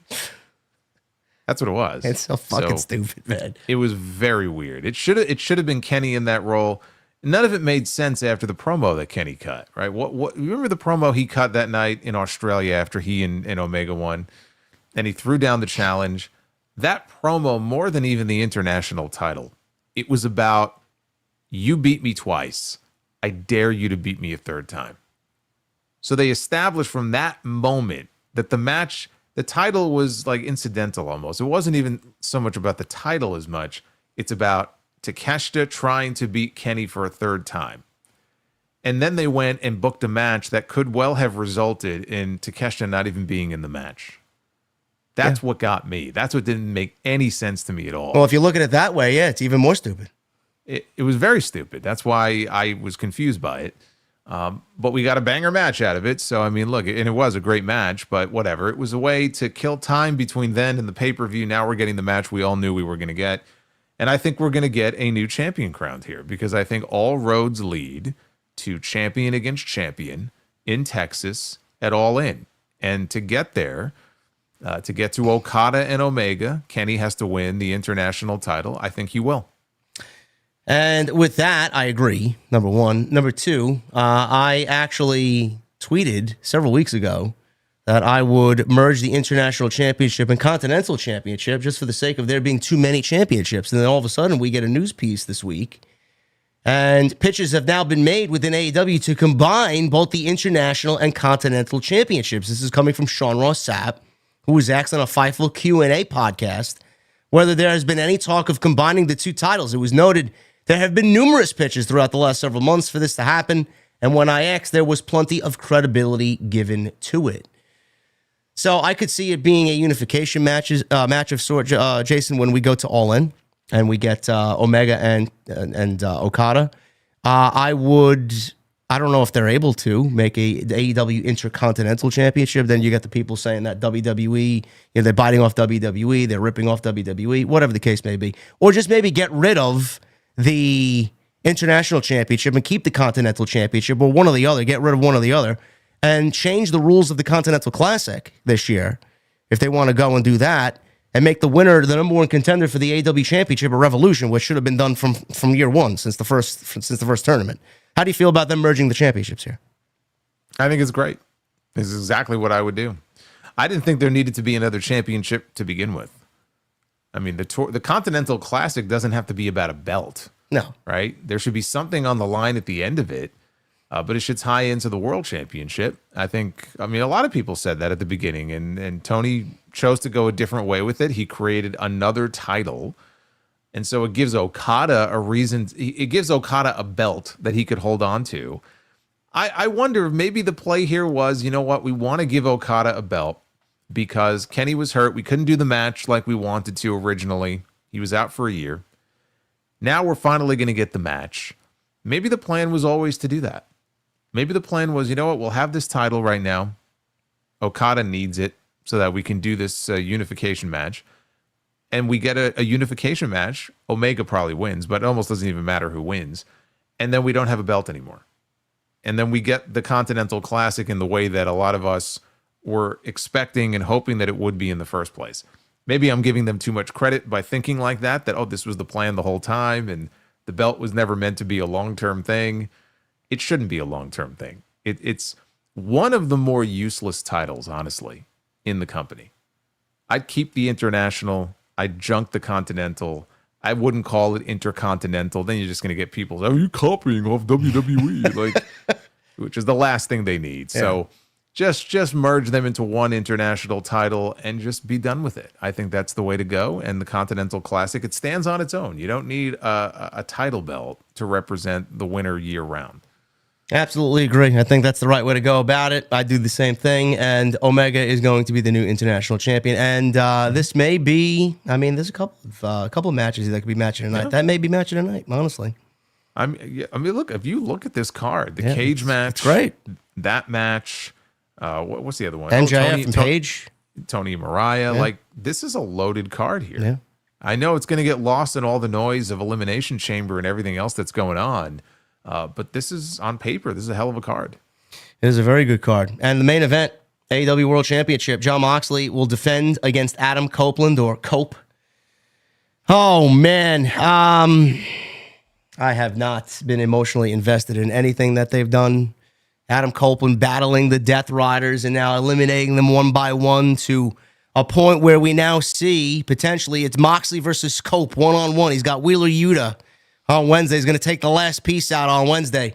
It's going to be Copeland one-on-one with Jon Moxley. I have two theories here, Jason. I want you to listen to this because this is where I'm coming from personally. I think, one, Moxley retains and we get Jay White turning on Adam Copeland.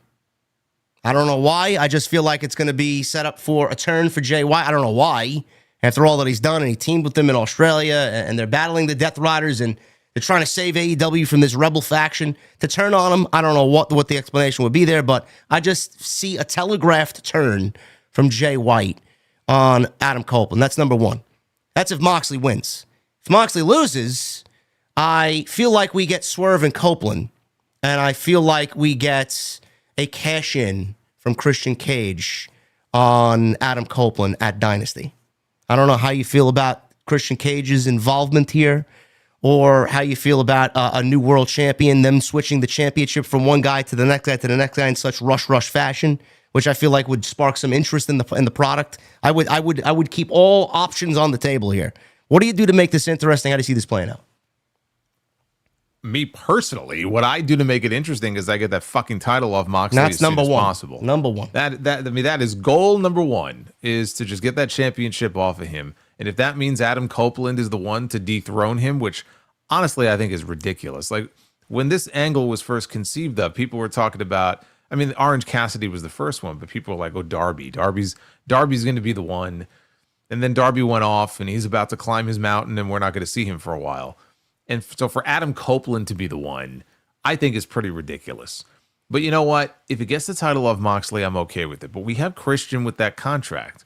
And so you have Copeland and Christian. Obviously, there's a lot of history there. I've gone back and forth between Christian attempting to cash in on this show, and it gets foiled, possibly by Copeland. Moxley ends up walking out with that title.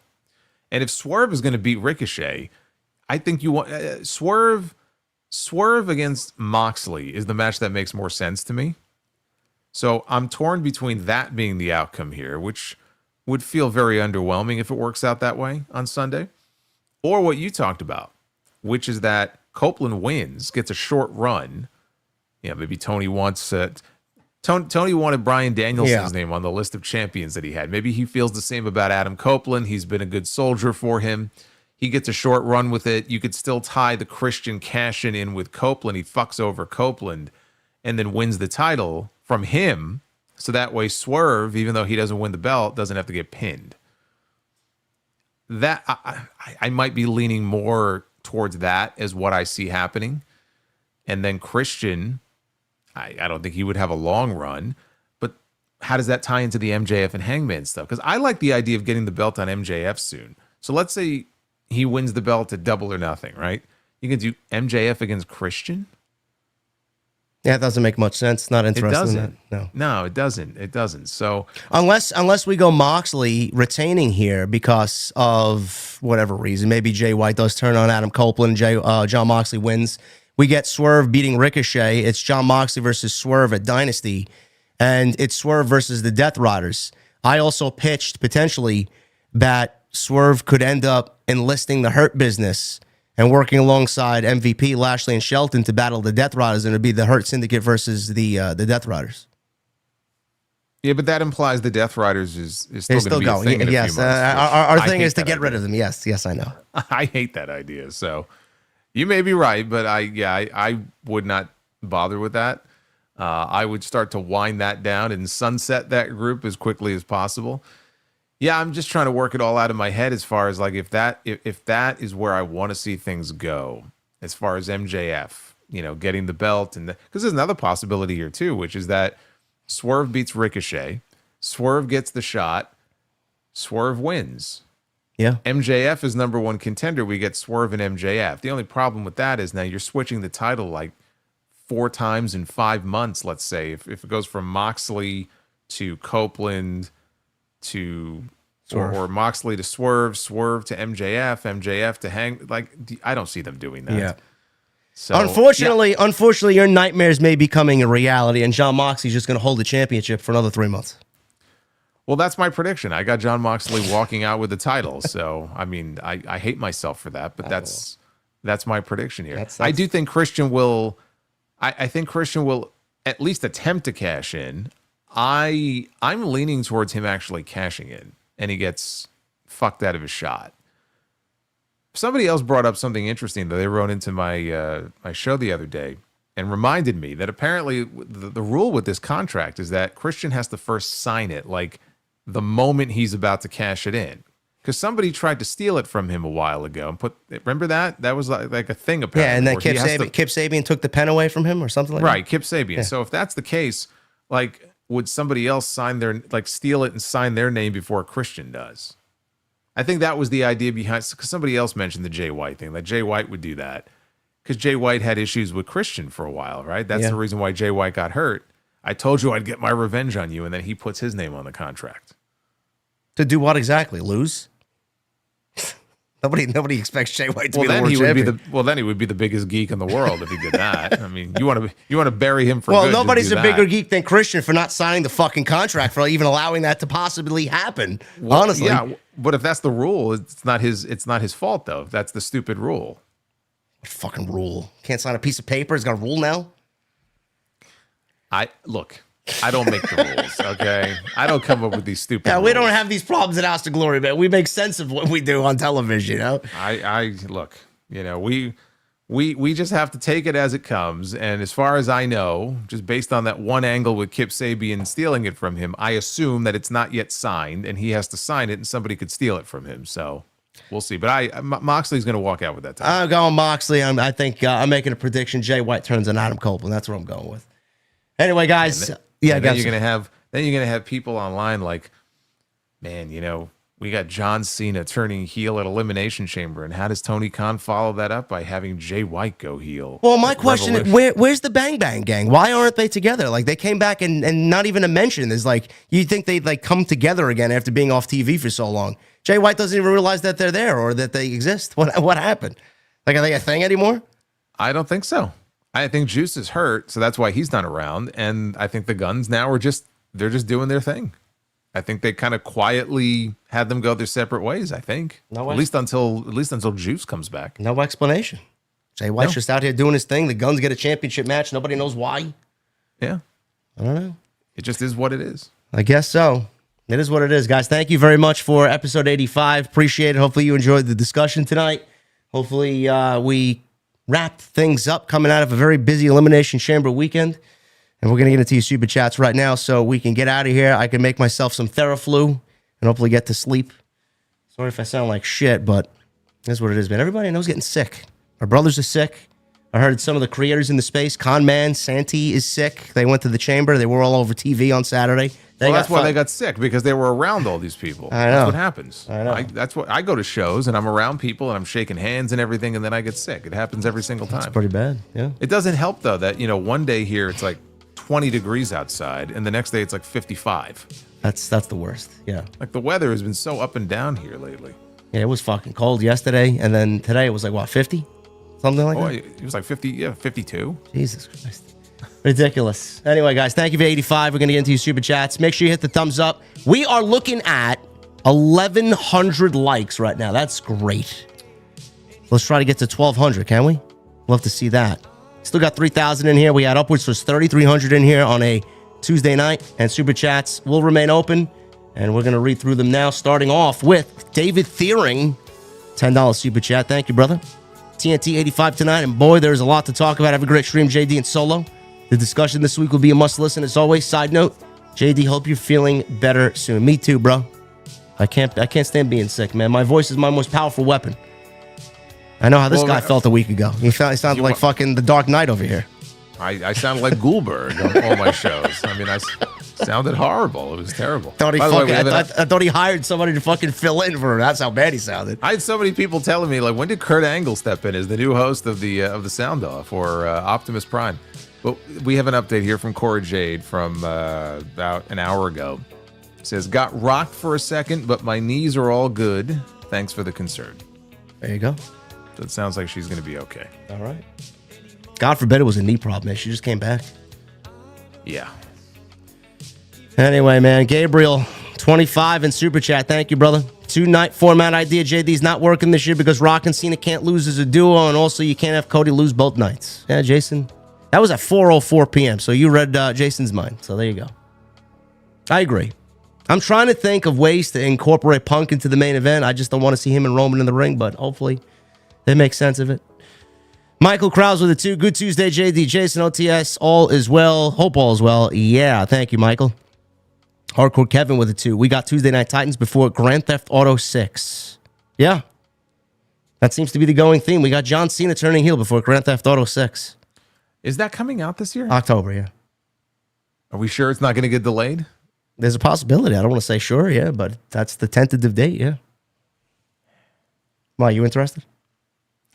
I mean, there's been so much talk about it now for so many years. I mean, if they get a version of it up on Steam, it probably would fry my laptop. But yeah, I mean, I'd be open to it, sure. Hardcore Kevin, thank you, brother. Joseph Morris with a $4.99. I genuinely hope that WWE gives Liv her WrestleMania moment soon. She really deserves it, as I am sick and tired of waiting for it to happen. Liv? Liv Morgan, yeah. Liv Morgan, I mean, she was the women's world champion for months. She's the first ever crown jewel champion. She now is the tag team champion. She was second to last in the Elimination Chamber match. So and the MVP. And the MVP. So I'd say she's doing pretty well for herself, actually. Yeah. Who did she say? What did she say yesterday? She's going after the Intercontinental title, or is that Raquel? No, she said Raquel should go after. She said, okay. I'm going to get my women's world title back, and Raquel, I think you should go after the Intercontinental. Not interested. Zero interest in that happening. But Liv, I don't know what she does at Mania. Could be something with Alexa. Could be. Oh, I'm thinking Liv and Raquel against Alexa and Nikki Cross. Yeah, we said that last week. Yeah, I like that. Thank you, Joseph. Michelle with a 5. Who is to say that Cena isn't just using The Rock to get the title, and when he does get it, that he turns on The Rock, and when would Cody get it back? I mean, but what does he need The Rock to get the title for? He won the Elimination Chamber. He doesn't need The Rock to get the title. Well, who knows at WrestleMania? Maybe that's added insurance that he does get the title. Could be. I don't know. Like Jason said, it could be something as simple as that to get Cena back to a babyface. The Boss Mo Jackson with the 199. Give It All by Stryker is a great song for your stream. I know. I'll play it in a little bit. The whole fucking band is great. Loved them. Baby Shaq 342 with 34 months. Thank you, brother. Best in the World Matt with a 5. Rest in peace to George Lowe, the voice of Space Ghost. I'm not familiar. You don't know Space Ghost? No. Really? I'm deprived. Yes. Don't laugh. Oh my God. I know. You're sheltered is what you are. I am. I agree. Space Ghost from coast to coast. Space Ghost was a character. He had like a talk show, a cartoon character, but he had human guests that they would kind of splice in. He was like a talk show. I mean, Space Ghost is a character that goes back, I think, to probably the 60s, but they resuscitated it on Comedy Central many years ago. And so he was like a late night talk show host. And they had like Hogan, they had like wrestlers on there sometimes. And it was very entertaining.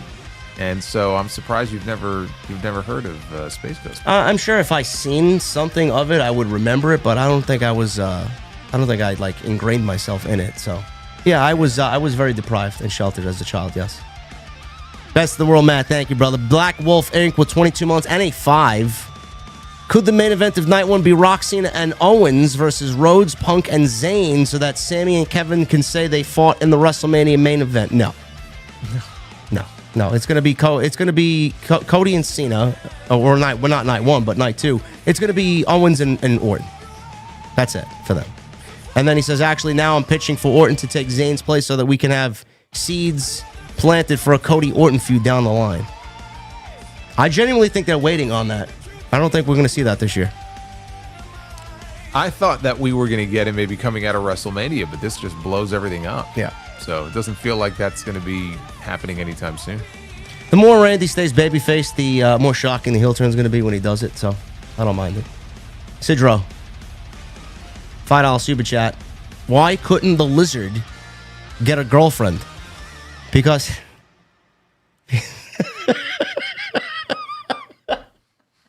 oh no. Why couldn't the lizard get a girlfriend? Because he had reptile dysfunction.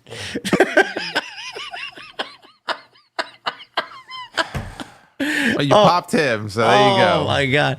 And a Lion King joke. What did Nala say to Simba? Hakuna my tatas. Now see, that one didn't hit for me. I'm sorry. Very good. Thank you, Sidro. Also, he says, why did Popeye punch the Pope? He heard he went to Mount Olive, and what's made of rubber handed out at schools and exists to prevent mistakes? Erasers. Okay. I thought there was a condom joke in there. I was No, waiting for the punchline. no, that was he played it straight. He played it straight on that one. Yeah, that was that one didn't hit, brother. I like the Popeye one and the lizard one for sure. The Popeye one I didn't get. I know who Olive was, but like Mount Olive. What was that? Is that the payoff to it? Yeah, Mount Olive. Yeah. What was the first part of that? Why again? did Popeye punch the Pope? Mount Olive, because he went to Mount Olive. I don't get it.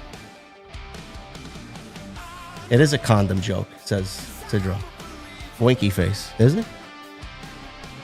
If it's a condom joke, I mean, okay. What's made of rubber handed out at schools and exists to prevent mistakes? Erasers. And erasers. He thought, yeah, it kind of led into being a condom joke, but then I guess the joke is that it wasn't a condom joke. I don't know. If we have to argue over what we think the joke means, it's a bad joke. Oh man, Sidro, you're crazy, man. Damon with a $5 super chat coming from New Zealand. Thank you, brother. What did they call a blind German in the 1940s? A, not C. It's terrible.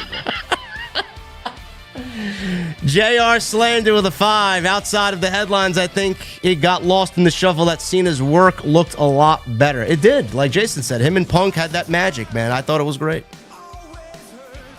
Base Beerus with a 2. KO and Sammy will wrestle in 2045. If it's up to them, they probably will, yes. They're going to have their retirement match against each other. I wouldn't be surprised. I wouldn't either. Tony Brown with a $4.99. NXT got the finest female roster. Tony, you're an animal, bro. I'm not going to read that live on air. JD, hope you're feeling better. Spelled hope. That's hop. Yes, I'm going to hop my way to feeling better. I hope so. Yes, the ladies in NXT are quite lovely. Yes. Thank you, Tony. Sidro with a 10. Did you know Adam and Eve were the first ones to ignore the Apple terms and conditions? Okay. Also, I was riding a donkey the other day, and someone threw a rock at me, and I fell off. Guess I was stoned off my ass. Oh my God, man. Sidro says he saves his best material for Tuesday. I see. He's not as comical on Monday, on my end. I don't know about you. I mean, it's hit or miss. I mean, it could go either way. You never really know what you're gonna get. Boots with a $50 super chat. Thank you, Boots. With the reaction of little kids crying after the closing angle. I love that. Should parents keep kayfabe alive and tell their kids to let it play out? Or should they have the kids sit down and watch TNT so Uncle Salamonster and Uncle JD can smarten them up? That's a very good question.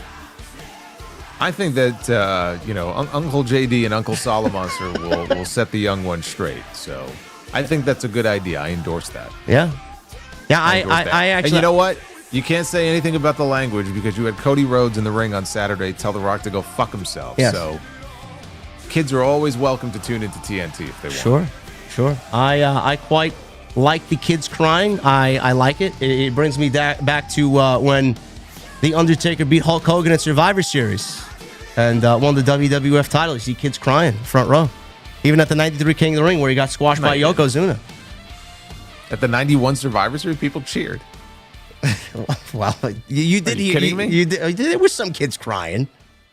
I mean, maybe up in the nosebleeds. I don't remember there being anybody in the front row crying. They would have zoomed in on them. Everybody was fucking cheering. Well, what about the camera exploding at the 93 King of the Ring? Kids were crying there too, no? There were some kids crying, I think. Yeah, because they think, I mean, the fucking camera exploded in his face. They thought he was dead. But the Survivor Series, though, I remember that reaction being a pretty positive one when he lost. Did they ever reveal who that cameraman was? Who was that? Was that Harvey Wippleman? I think it was, but they never revealed it. Oh. There are people who thought it was Cornette, but it wasn't. I think it was Wippleman. Oh. Thank you, Boots. Appreciate it. Very good question, brother. The Boss Mojax in 199. Who has the best main roster upside in NXT? Stephanie Vaquer. She's going to be a monster. In NXT, Jordan Grace. That too. Can't forget Jordan Grace. Hooligrim, 51 months. Oh, actually, you know what? I got to go back, though. There's one more name I have to add. Ricky Saints? Obafemi, yes. I'm going to say Tony D'Angelo. I think Tony D's got it. I don't know. You think maybe not? I don't know. I mean, look, he's good, but I mean, most upside, you're going to rank him above an Obafemi? No. Okay. No. So, I mean, he's got potential to do well, but I've said, like, if it's in that gimmick, there's a ceiling to it. He's only going to go so far. Hooligrim with 51 months. New member last night. Long-term booking tonight. LOL. Silly YouTube. Man, is it good to be a WWE fan in 2025. You two keep up the superb work. Thank you, brother. 51 months is a long time, man. I got to get you guys new emotes. Damon with a $5 coming from New Zealand again. Thank you, man. What do you call a Chinese man with one leg? Oh, my God. What do you call a Chinese man with one leg? You call him Lim Ping.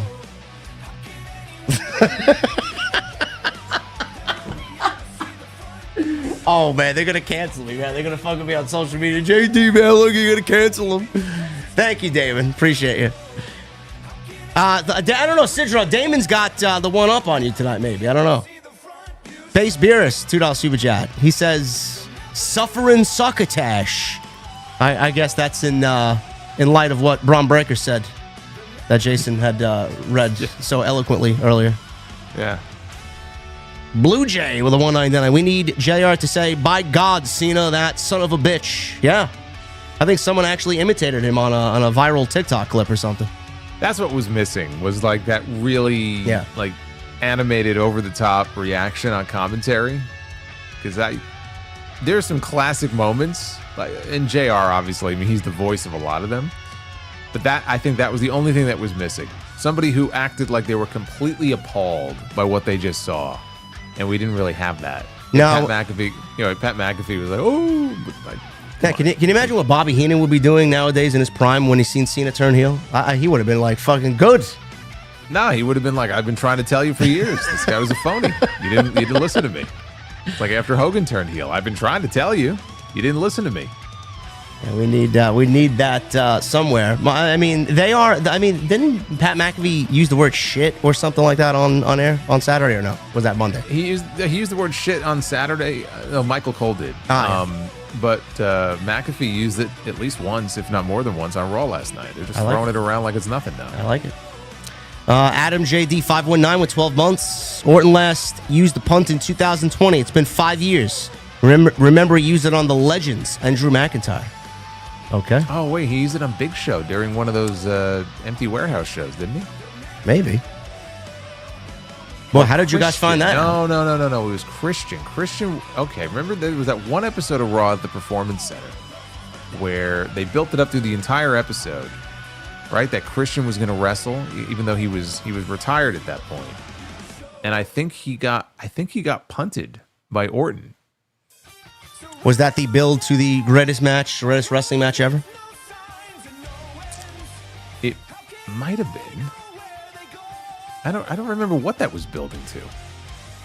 That whole era is it's just weird. I would rather not remember anything. Honestly. Yeah, I don't really have any interest in going back and watching anything from that era. Sidra with a 2. Put my grandma on speed dial. I call it Instagram. Okay. All right, that one. I'll give you that one. That one was good. Oh, man. Come on, man. I'm under the weather, man. You're going to make me start coughing, man. I didn't cough all stream.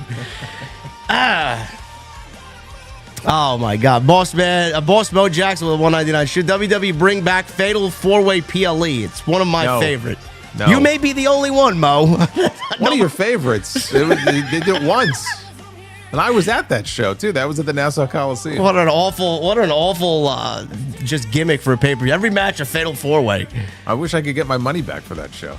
Where was that show? Nassau. Oh, my God. They did one, and it was so great, they never did another one after that. Base Beers with it, too. Hogan turned heel when wrestling was real. Was it more real then?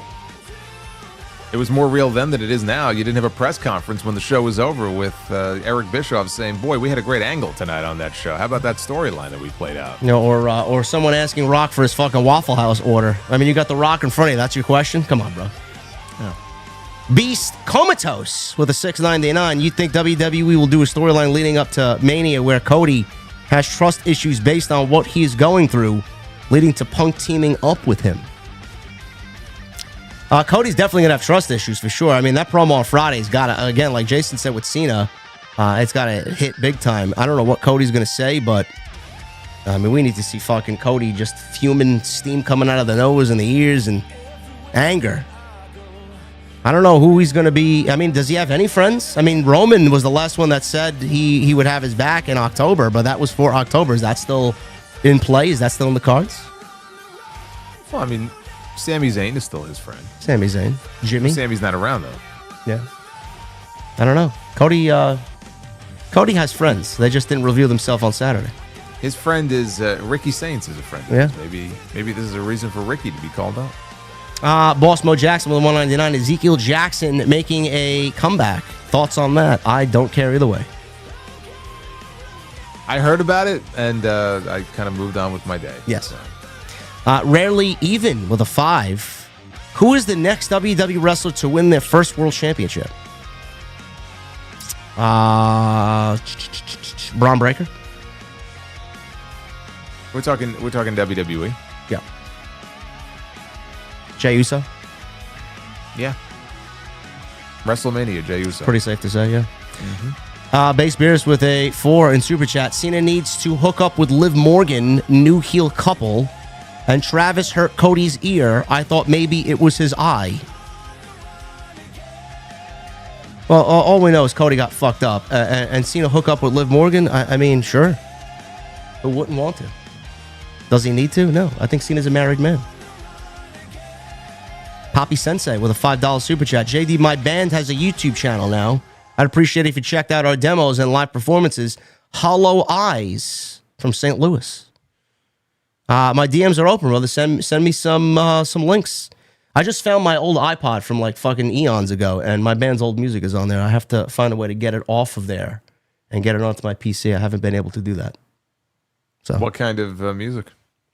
It is very Metallica inspired. I see. Yeah. That's when JD had long hair and a ponytail. What was the name of, like, you don't have long hair now. What was the name of the band? Risen. Rizen, because we thought the Z instead of the S was cool. Ooh, that's like China with a Y. Yes. Yeah. Thank you, Poppy Sensei. My DMs are open, bro. Send me some stuff. Chaotic $4.99. Cena's heel turn was as good when... Well, he says Cena's heel turn was as good as when Evolution turned on Orton and when Eddie turned on Ray. Brutal with color. Loved it. Yeah, this was top of the tops for WWE. I think this was the best heel turn they've ever done. The Evolution heel turn was great too, but not better than the Cena turn. No. And then look, there have been some great turns over the years. Look, going all the way back to Andre, when Andre aligned with Heenan, Bret Hart in '97. I mean, that was a little more subtle though. Like this was like a major angle where in the moment, like something big happened. So it's going to be more, I think, remembered because of that. And this was better than Austin in '01. You know, which honestly never should have even happened. So yeah, I mean, in terms of WWE, I don't know what else would you put above it. Certainly in terms of star power, I mean, someone of his caliber turning, I can't think of in WWE. I can't think of one that I would probably rank higher than that. Yeah, I mean, you can make a whole fucking podcast just based on the best heel turns in WWE history and rank them. I'm sure someone's going to do that eventually. How about when the Undertaker went heel and he told Jim Ross to kiss Vince McMahon's ass and he pressed his head up against Vince's rear end? No, that's not in my top 5. No. Okay. Chaotic with a $4.99. Thank you, brother. Boss Mo Jackson with a $1.99. Top 5 favorite wrestlers all time. JD and Solo. Bret Hart, Shawn Michaels, Undertaker. No particular order. Mr. Perfect. Bret Hart, Randy Savage. Kurt Angle.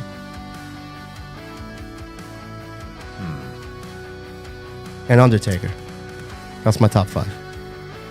Bret Hart, Randy Savage, Kurt Angle.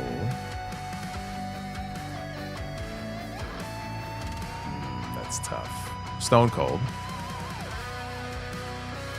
Was that 4? Yeah. I need one more. I don't know. I mean, I grew up on Hogan, but I mean, if we're talking about, I guess it all depends on what your criteria is. Like, I don't know. I mean, without Hogan, I probably am not a wrestling fan. Can't say that for sure, but like that's what got me into it back then. So maybe he belongs on that list as well. I'm trying to think of anyone more recent, like in the last 20 years. I don't know. Is there anybody from the last 20 years that you would put on that list of like top 5 all time for you? Top 5? Probably. I mean, like someone more contemporary? I gotta think about it. I mean, you mentioned Kurt Angle. I'd probably put Kurt Angle on my list that I didn't mention. That's tough. I mean, I was the same way with the Warrior. Warrior's not on my top 5. I was more of a Warrior guy than a Hogan guy. Yeah. I mean, I probably wouldn't have Hogan in my top 5 either, but just that's all I can think of right now, just because of what he meant at the beginning of my fandom and obviously everything, you know, that he did back in the day. But I'm sure there's somebody else. I just don't know. I don't know who I would put in that spot. Look at that, King Mo. You stumped the Solid Monster. It's unbelievable. Shawn Michaels. Yeah. Probably Shawn Michaels. Yeah. Get Bret Hart, Shawn Michaels, Randy Savage, Kurt Angle. Yeah. And Steve Austin. And Steve Austin. There you go. Base Beers for the 2. These TNT streams are happening. Great crowd. Thank you, Base Beers. Appreciate it. Thank you, man. Sarit Mohanty with 23 months. Team Rock versus Team Cody at War Games. Ethan Page on Team Rock and Ricky Saints on Team Cody. Who else do you see on either teams? Maybe McIntyre still winning King of the Ring.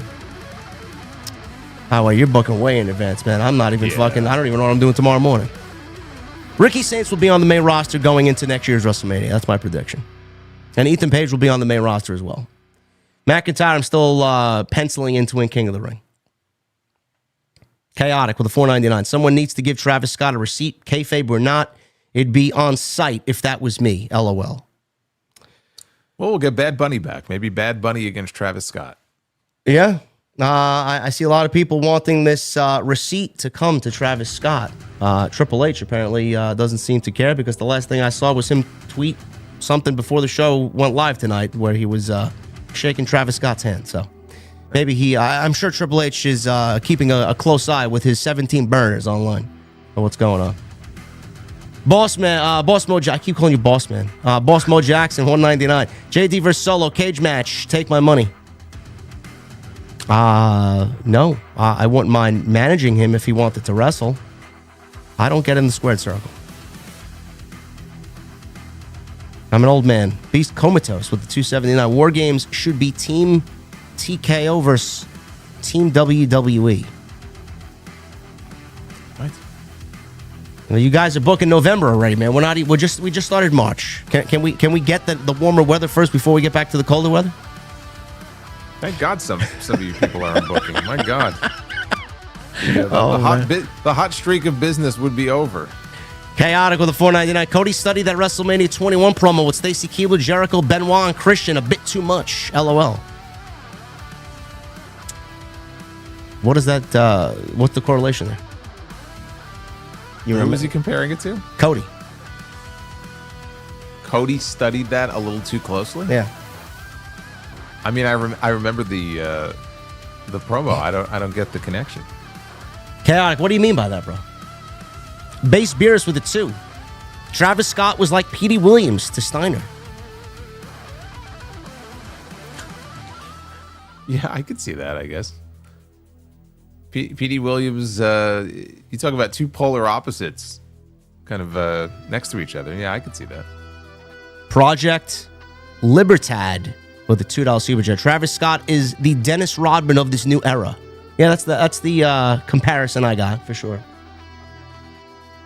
Siren with 27 months. The biggest problem I have with Scott goes way beyond professional wrestling. The Astro World concert should never be forgotten. OTS for life. Yes, I remember that. But this is WWE. I mean, I don't really care about much as long as they're making money. Hollywood guy with a 5. I read somewhere that Travis Scott is training to be a WWE wrestler. I have no interest in this, but this is true. Yes, we talked about it on the show tonight, and I'm assuming he is prepping to take a bump at WrestleMania. God forbid we get him in an actual match. DJ Foot Clan with a $4.99. No message. Thank you, Foot Clan. Base Beers with a 2. Cena has had 3 post-chamber events. Edge, Batista.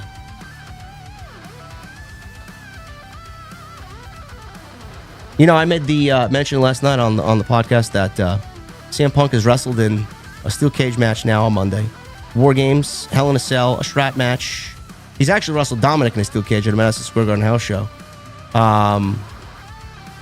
He's wrestled in the Elimination Chamber. He's been in the Royal Rumble. The guy's fucking ran the gauntlet in about a year and a half. Well, he's trying to make up for all that lost time. I know.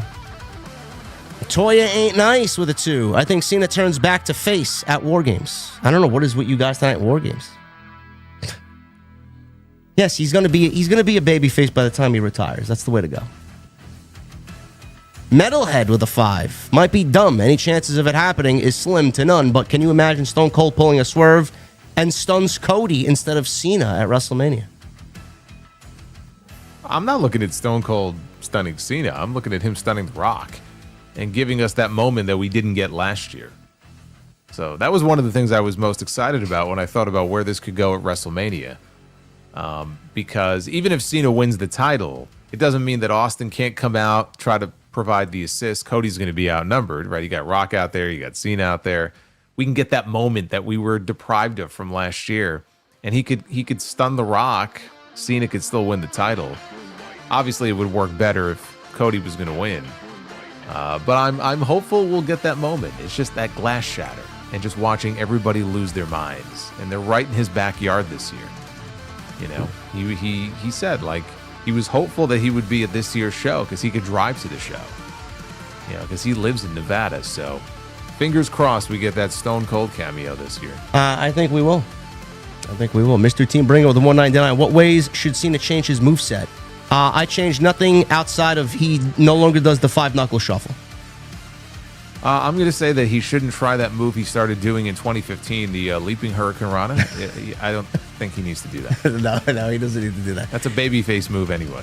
Cornell Bryant with a 499. The Montreal Screwjob is still the most shocking moment in WWE history.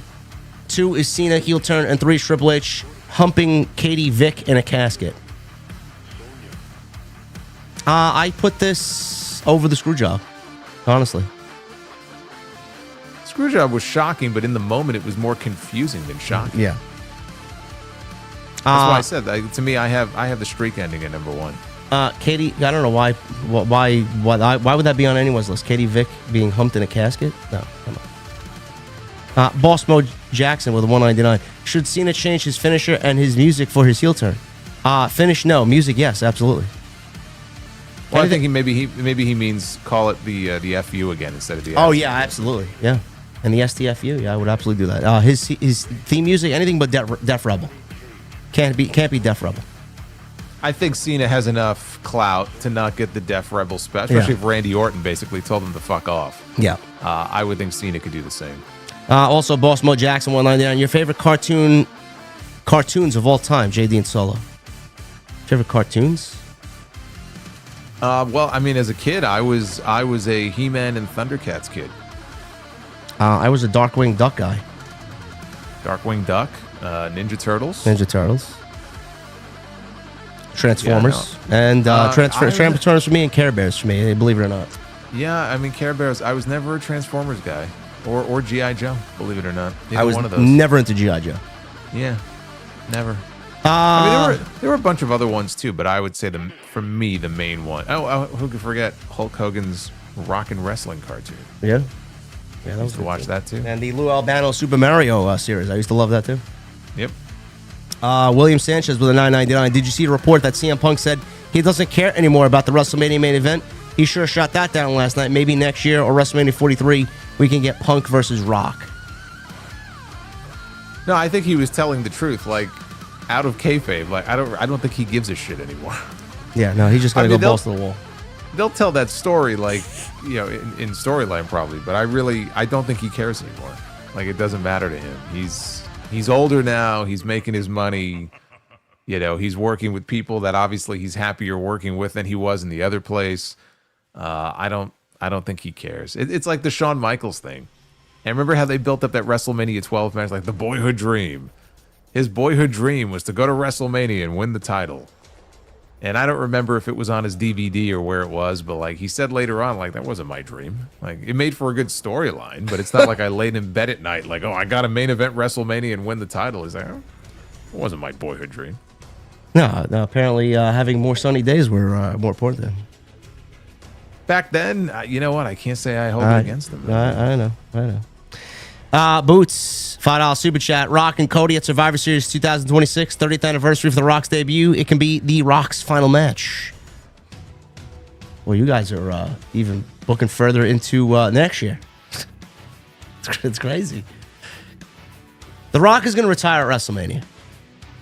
It's going to be against Cody or Roman, one or the other. You know, we've had 2 names announced for the Hall of Fame, and I'm waiting for. I'm hoping we get that demolition call this year. Yes, absolutely. But, yeah, it's been quiet the last few weeks. Basic with a 999. Cena can do a run, help Cody in his match against Rock. That's how you turn Cena babyface again. Cena can do a run and help Cody in his match against The Rock. That's how you. I guess he repeated himself twice there. Basic, yes. It could be something as simple as that. Yeah, for sure. Hollywood guy with a 5. If you want to give Cena heat, team him with Hogan. No more Hogan on television. James Gender with 13 months. I thought Stone Cold destroying Jim Ross was worse than Austin beating up the Hardys. Yeah, I mean, that was pretty brutal, actually. He really laid it in on him. And I think he hit him with the belt, too. So JR did a blade job and everything. Or maybe he didn't have to. Maybe he just busted him open. I don't know. But that's what I mean, though. That was another example of things that they did with him, where he was going after people that the fans loved, and he was just beating the shit out of them to put more heat on himself. And that's the sort of thing that we're going to have to see. I mentioned Stu the cameraman. Seriously, can you imagine, like, Cena comes out for his entrance one night, and there's Stu, and he grabs Stu and brings him into the ring with him and just, like, beat the shit out of him. Whips the hell out of Stu the cameraman. Like, everybody loves Stu, right? You're not going to cheer him for doing that. Was Stu the cameraman the guy that got blasted when The Undertaker took that nosedive over the top rope at WrestleMania 25? No. Okay. No, that was Jimmy Snuka's son. Oh, they was it? dressed him up as a cameraman, and then he didn't catch the Undertaker, and that was the end of him. Undertaker almost died that night. I know, that was a brutal spot. Hugh G. Rection with a $10 super chat. That's one of mine. Prediction, not a hope, but I guess Cody is legit hurt. Vacates on SmackDown. Punk ends up facing Cena for the vacant title at WrestleMania. Lots of signs over the last 24 hours giving me 24 hours having me think that. He's not vacating. No, he's not hurt. He's hurt, but he's not like decapitated or incapacitated. 6 weeks before WrestleMania, look, this man wrestled with a torn pec. Okay, he wrestled a Hell in a Cell match with a torn pec. If you think a busted eardrum is going to stop him from defending his title at WrestleMania, you're out of your mind. Nah, I think he's fine. Summer history of the $5 super chat. Cena's first promo back. He'll declare in Rikishi's voice, "I did it for The Rock." No, he's not going to say it that way. Boss Mo Jackson with a 199. Should Lucha Underground make a comeback? No. Not to me, anyway. It can't, because, I mean, it could, I guess, with a completely different roster. But like Dario Cueto was one of the, probably the best part of that show. And I think he's with MLW, kind of doing an offshoot of it with MLW. So it wouldn't be the same. As long as they film more vignettes like the Chad Gable one last night, I could definitely do more of that. Creative Minds of Awesomeness with the $10 super chat. I like to think the Funhouse match Cena had at Mania 36 broke him mentally as he faded from existence. The nice guy act was a cover-up for his insecurities that finally got to him to turn heel. Yeah, a lot of people saying they went back and watched it in the scenario there in that match leading to what we got now is quite eerie. I wouldn't be surprised if there were some callbacks to that, honestly. Well, he actually came out, if you remember, dressed in an NWO shirt, doing the air guitar during that match. Base Beers with a 2. Favorite Subway sandwiches? I personally don't eat Subway anymore, but when I did, it was always a Meatball Hero. For me, it was always turkey and bacon. I was more of a Quiznos guy. Quiznos was great. Quiznos was awesome. Their bread was awesome. Yeah. Jersey Mike's now. I get them every now and then. It's not that bad. Never had Jersey Mike's. $12 for a sandwich, but yeah, when I have it, it's pretty good. There's a place in South Jersey that I love called Primo Hoagies. Bader Mohammed with a super chat here. CM Punk promo and his brawl with Seth gave me goosebumps. Punk makes you fall in love with pro wrestling. Thank you, JD and Jason, for your work. Bader, I appreciate you, brother. Thank you. I thought the Punk promo last night was awesome, and Punk is going to be something else in the next 7 weeks. Can't wait. Hugh G. Rection with a 5. Got some Sunny Days vibes from Becky Lynch's deleted tweet about Punk and Roxanne Perez. I saw that. I don't know why she even tweeted it to begin with, but yes, their gear was very similar. And now it's going to be something that the IWC bottom of the barrel trolls run with for the next 6 months. Is Punk cheating on AJ? That's all it's going to be now. It is what it is. Alex with a 10. Brother JD and Solo for the $1 million question of these two. Which is the bigger deal and the one that shocked you the most? Punk returning to WWE after 10 years or Cena turning heel? It's a good question. I would probably say Cena turning heel. I kind of felt that Punk was going to be there, but the shock of it was more of happiness, happy shock. This I didn't really expect them to go through with, honestly. Yeah. I would go Cena turning heel. Yeah. I just thought that ship sailed a long time ago. David Thiering, $10 super chat. The thought JD of Mercedes beating Athena for the Ring of Honor belt fits perfectly to the Lady Pac-Man comparison for Mercedes in the past on your Dynamite reviews. Gotta gobble up all those belts, pal. Listen, I don't want to make the comparison because it's disrespectful. I'm just thinking that what I said to Jason, I do think she breaks 500 a day in 8 days of TBS title reign for Jade Cargill. But that's what's going to happen, in my opinion. I don't know. Does he need to do that? Does Tony need to do that? No, he doesn't. It's okay if someone else working for another company owns one of your records. For the TBS title, who cares? Terrence Davis with a $9.99. JD, do you think John should have turned heel at WrestleMania during the match? Because I hear he is not going to be on the next couple of Raws. I think it would have been better to end the show. No, Terrence. I think we all agree that John Cena needs to be heel to wrestle Cody at Mania to make the match more interesting. Yeah, I mean, it changes the entire dynamic of the build itself. D Bastardo with a 5. JD, now it's must watch most of the year. No divisional builds. Just random number one contender 4-ways. Please build divisions weekly. Keep me interested all year. I'm guessing you're talking about AEW, Bastardo. Yeah, they need some structure for sure. Yeah. Well, I mean, look, WWE does something similar when they have these triple threat number one contenders matches. Sometimes it feels kind of random with that even sometimes. Yeah. With the mid-card titles. Triple H loves his tournaments. Base Beers with a 2. Edge's fans were edge heads. Cope's fans are copperheads. Sure. I still don't call him Cope. I always call him Copeland. Wouldn't they be like Copers? Copers, yeah. Eric Newton with 31 months. I haven't been this shocked by heel turn since Bash at the Beach 96 with Hogan forming the NWO. Haven't been this excited for Mania in a while. I mean, you were not excited last year, Eric. Although last year was very exciting. Especially the beatdown in front of Cody's tour bus. Al Bundy with a $9.99. Oh my goodness. Maybe I should be a wrestler, huh? I'm strong, I got character, I got the best moveset, 4 touchdowns in a single game. I can do it. Remember, no man. Al Bundy has beaten up quite a few people in his day. He can hold his own. Is he one of yours too? He's not. But he's had many fights at the nudie bar over the years. Yes, yeah. Fights break out. With Steve and Jefferson, I mean. Well, with Bud. With Bud, yeah. Father Bud, and son. They've gone, I remember one they went back to back and breaking beer bottles over people's heads. I remember that. Yeah. David Theron with a 5. Let's hope, JD, that Dynamite tomorrow doesn't make you sicker, similar to how it did Solomonster when he was sick. Great show tonight, fellas. Cheers. Solomonster got sick right when they put out the last bad show of their string of bad shows. So hopefully tomorrow's show is not going to be as bad as what he had to endure. How long did you go that stream? 1 hour and 20 minutes? You were pretty quick. Yeah, it was maybe closer to 90. Hour 20, hour 30. Baby Huey with a $4.99. What if Rey Mysterio turns heel, accepts the offer from The Rock, and joins the Judgment Day as the extra man Dom keeps asking for?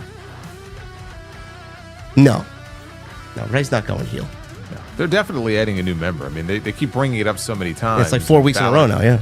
Balor keeps saying no. I mean, clearly they're adding someone new, whether it's Aleister Black and he ends up leading the group, or if it's somebody we're not thinking of, I don't know. But they're definitely adding a new member soon. Benjamin Bachman with a 5. What do you think Bianca going heel, joining Cena and Rock? A Cena heel stable can elevate many like the Street Profits and a top heel act. Bianca joining heel and joining the Hollywood Corporation? No. It wouldn't really make sense. No. To me. Demeter Bullion of perhaps CM Pucky Ducky with a $7.99 coming from Australia. What's your thoughts on Travis Scott involvement? People have been complaining, but I liked it. He's a star at the end. Hope he can be in more segments as Rock's sidekick. Wow, normal comment. I didn't really care either way. I thought his inclusion was innocent enough, Demeter. Mm-hmm. Didn't bother me. Jorge with a 5. The consistency and quality of your content is admirable. This part of the IWC appreciates your contribution. You probably don't hear it as much as you should. Thank you. Well, thank you, Jorge. I guess that goes for Jason, too. I hope so. Baby Huey with a $4.99 and a $1.99. What's your guys' issue with Ezekiel Jackson? I just read it and moved on about my day. No ill will towards Ezekiel. I just don't care. People slept on Wade Barrett screaming, close the cage before Jade attacked Naomi. That shit was hilarious. Why? Why'd they sleep on it? I thought it was great. Huge erection with a 5. What did Cinderella say when she got to the ball? Nothing, because her mouth was full.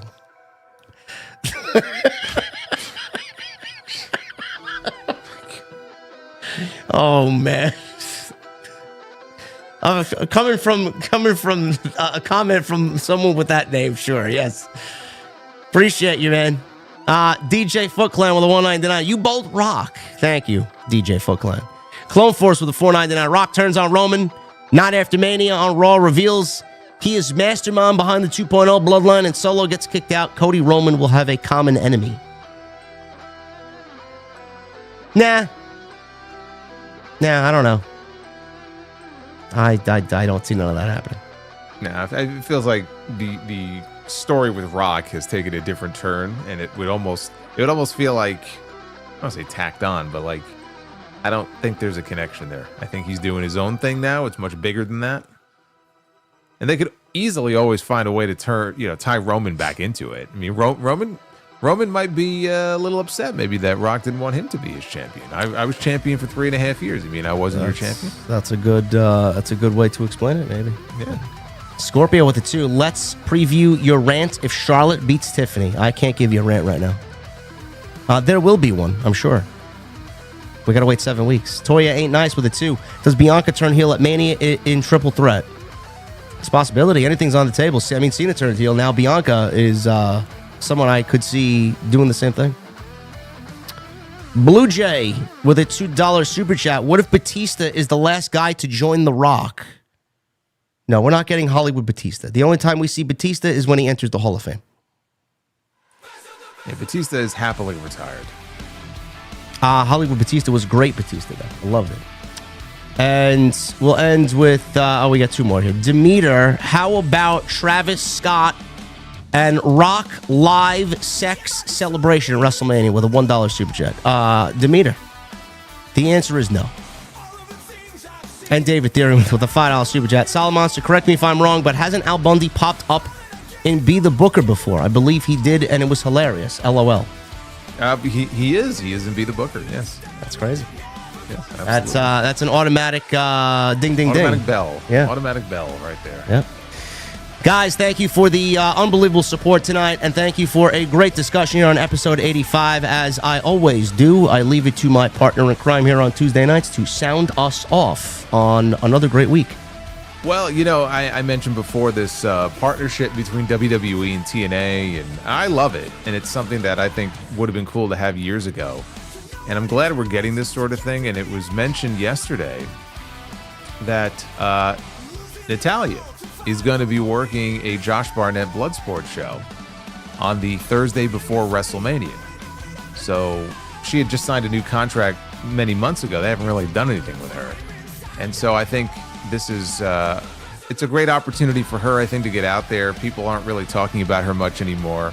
So it's cool. But then we got the announcement also that she's working the Crockett Cup for the NWA. So they're establishing relationships with a lot of different promotions, TNA, NWA, Pro Wrestling Noah, all but one. I know people would love to see that. That's never going to happen. But this is the sort of thing that I wish WWE would have done a long time ago, and I think it's cool that they're doing it now. I think it's awesome, and I do think that there's some extra oomph behind it just to stick it to TK over there. So I think everything is done by design, but I like that for Natalya. That's great. Yeah. There's a comment in the chat here before we get out of here. Solomonster's single. My sister has a crush on him. Don Juan said that. Don Juan's sister. Yeah, look at that. Wow. We got that matchmaker over here, Don Juan. Appreciate it. Eminem with a $5 super chat. I mentioned this to Solo last night on his show. I think Punk will call his favor in and get inserted into the Cena-Cody match at WrestleMania. I do not see that happening. I would love for Punk to get a main event, but we may be looking at next year, fellas.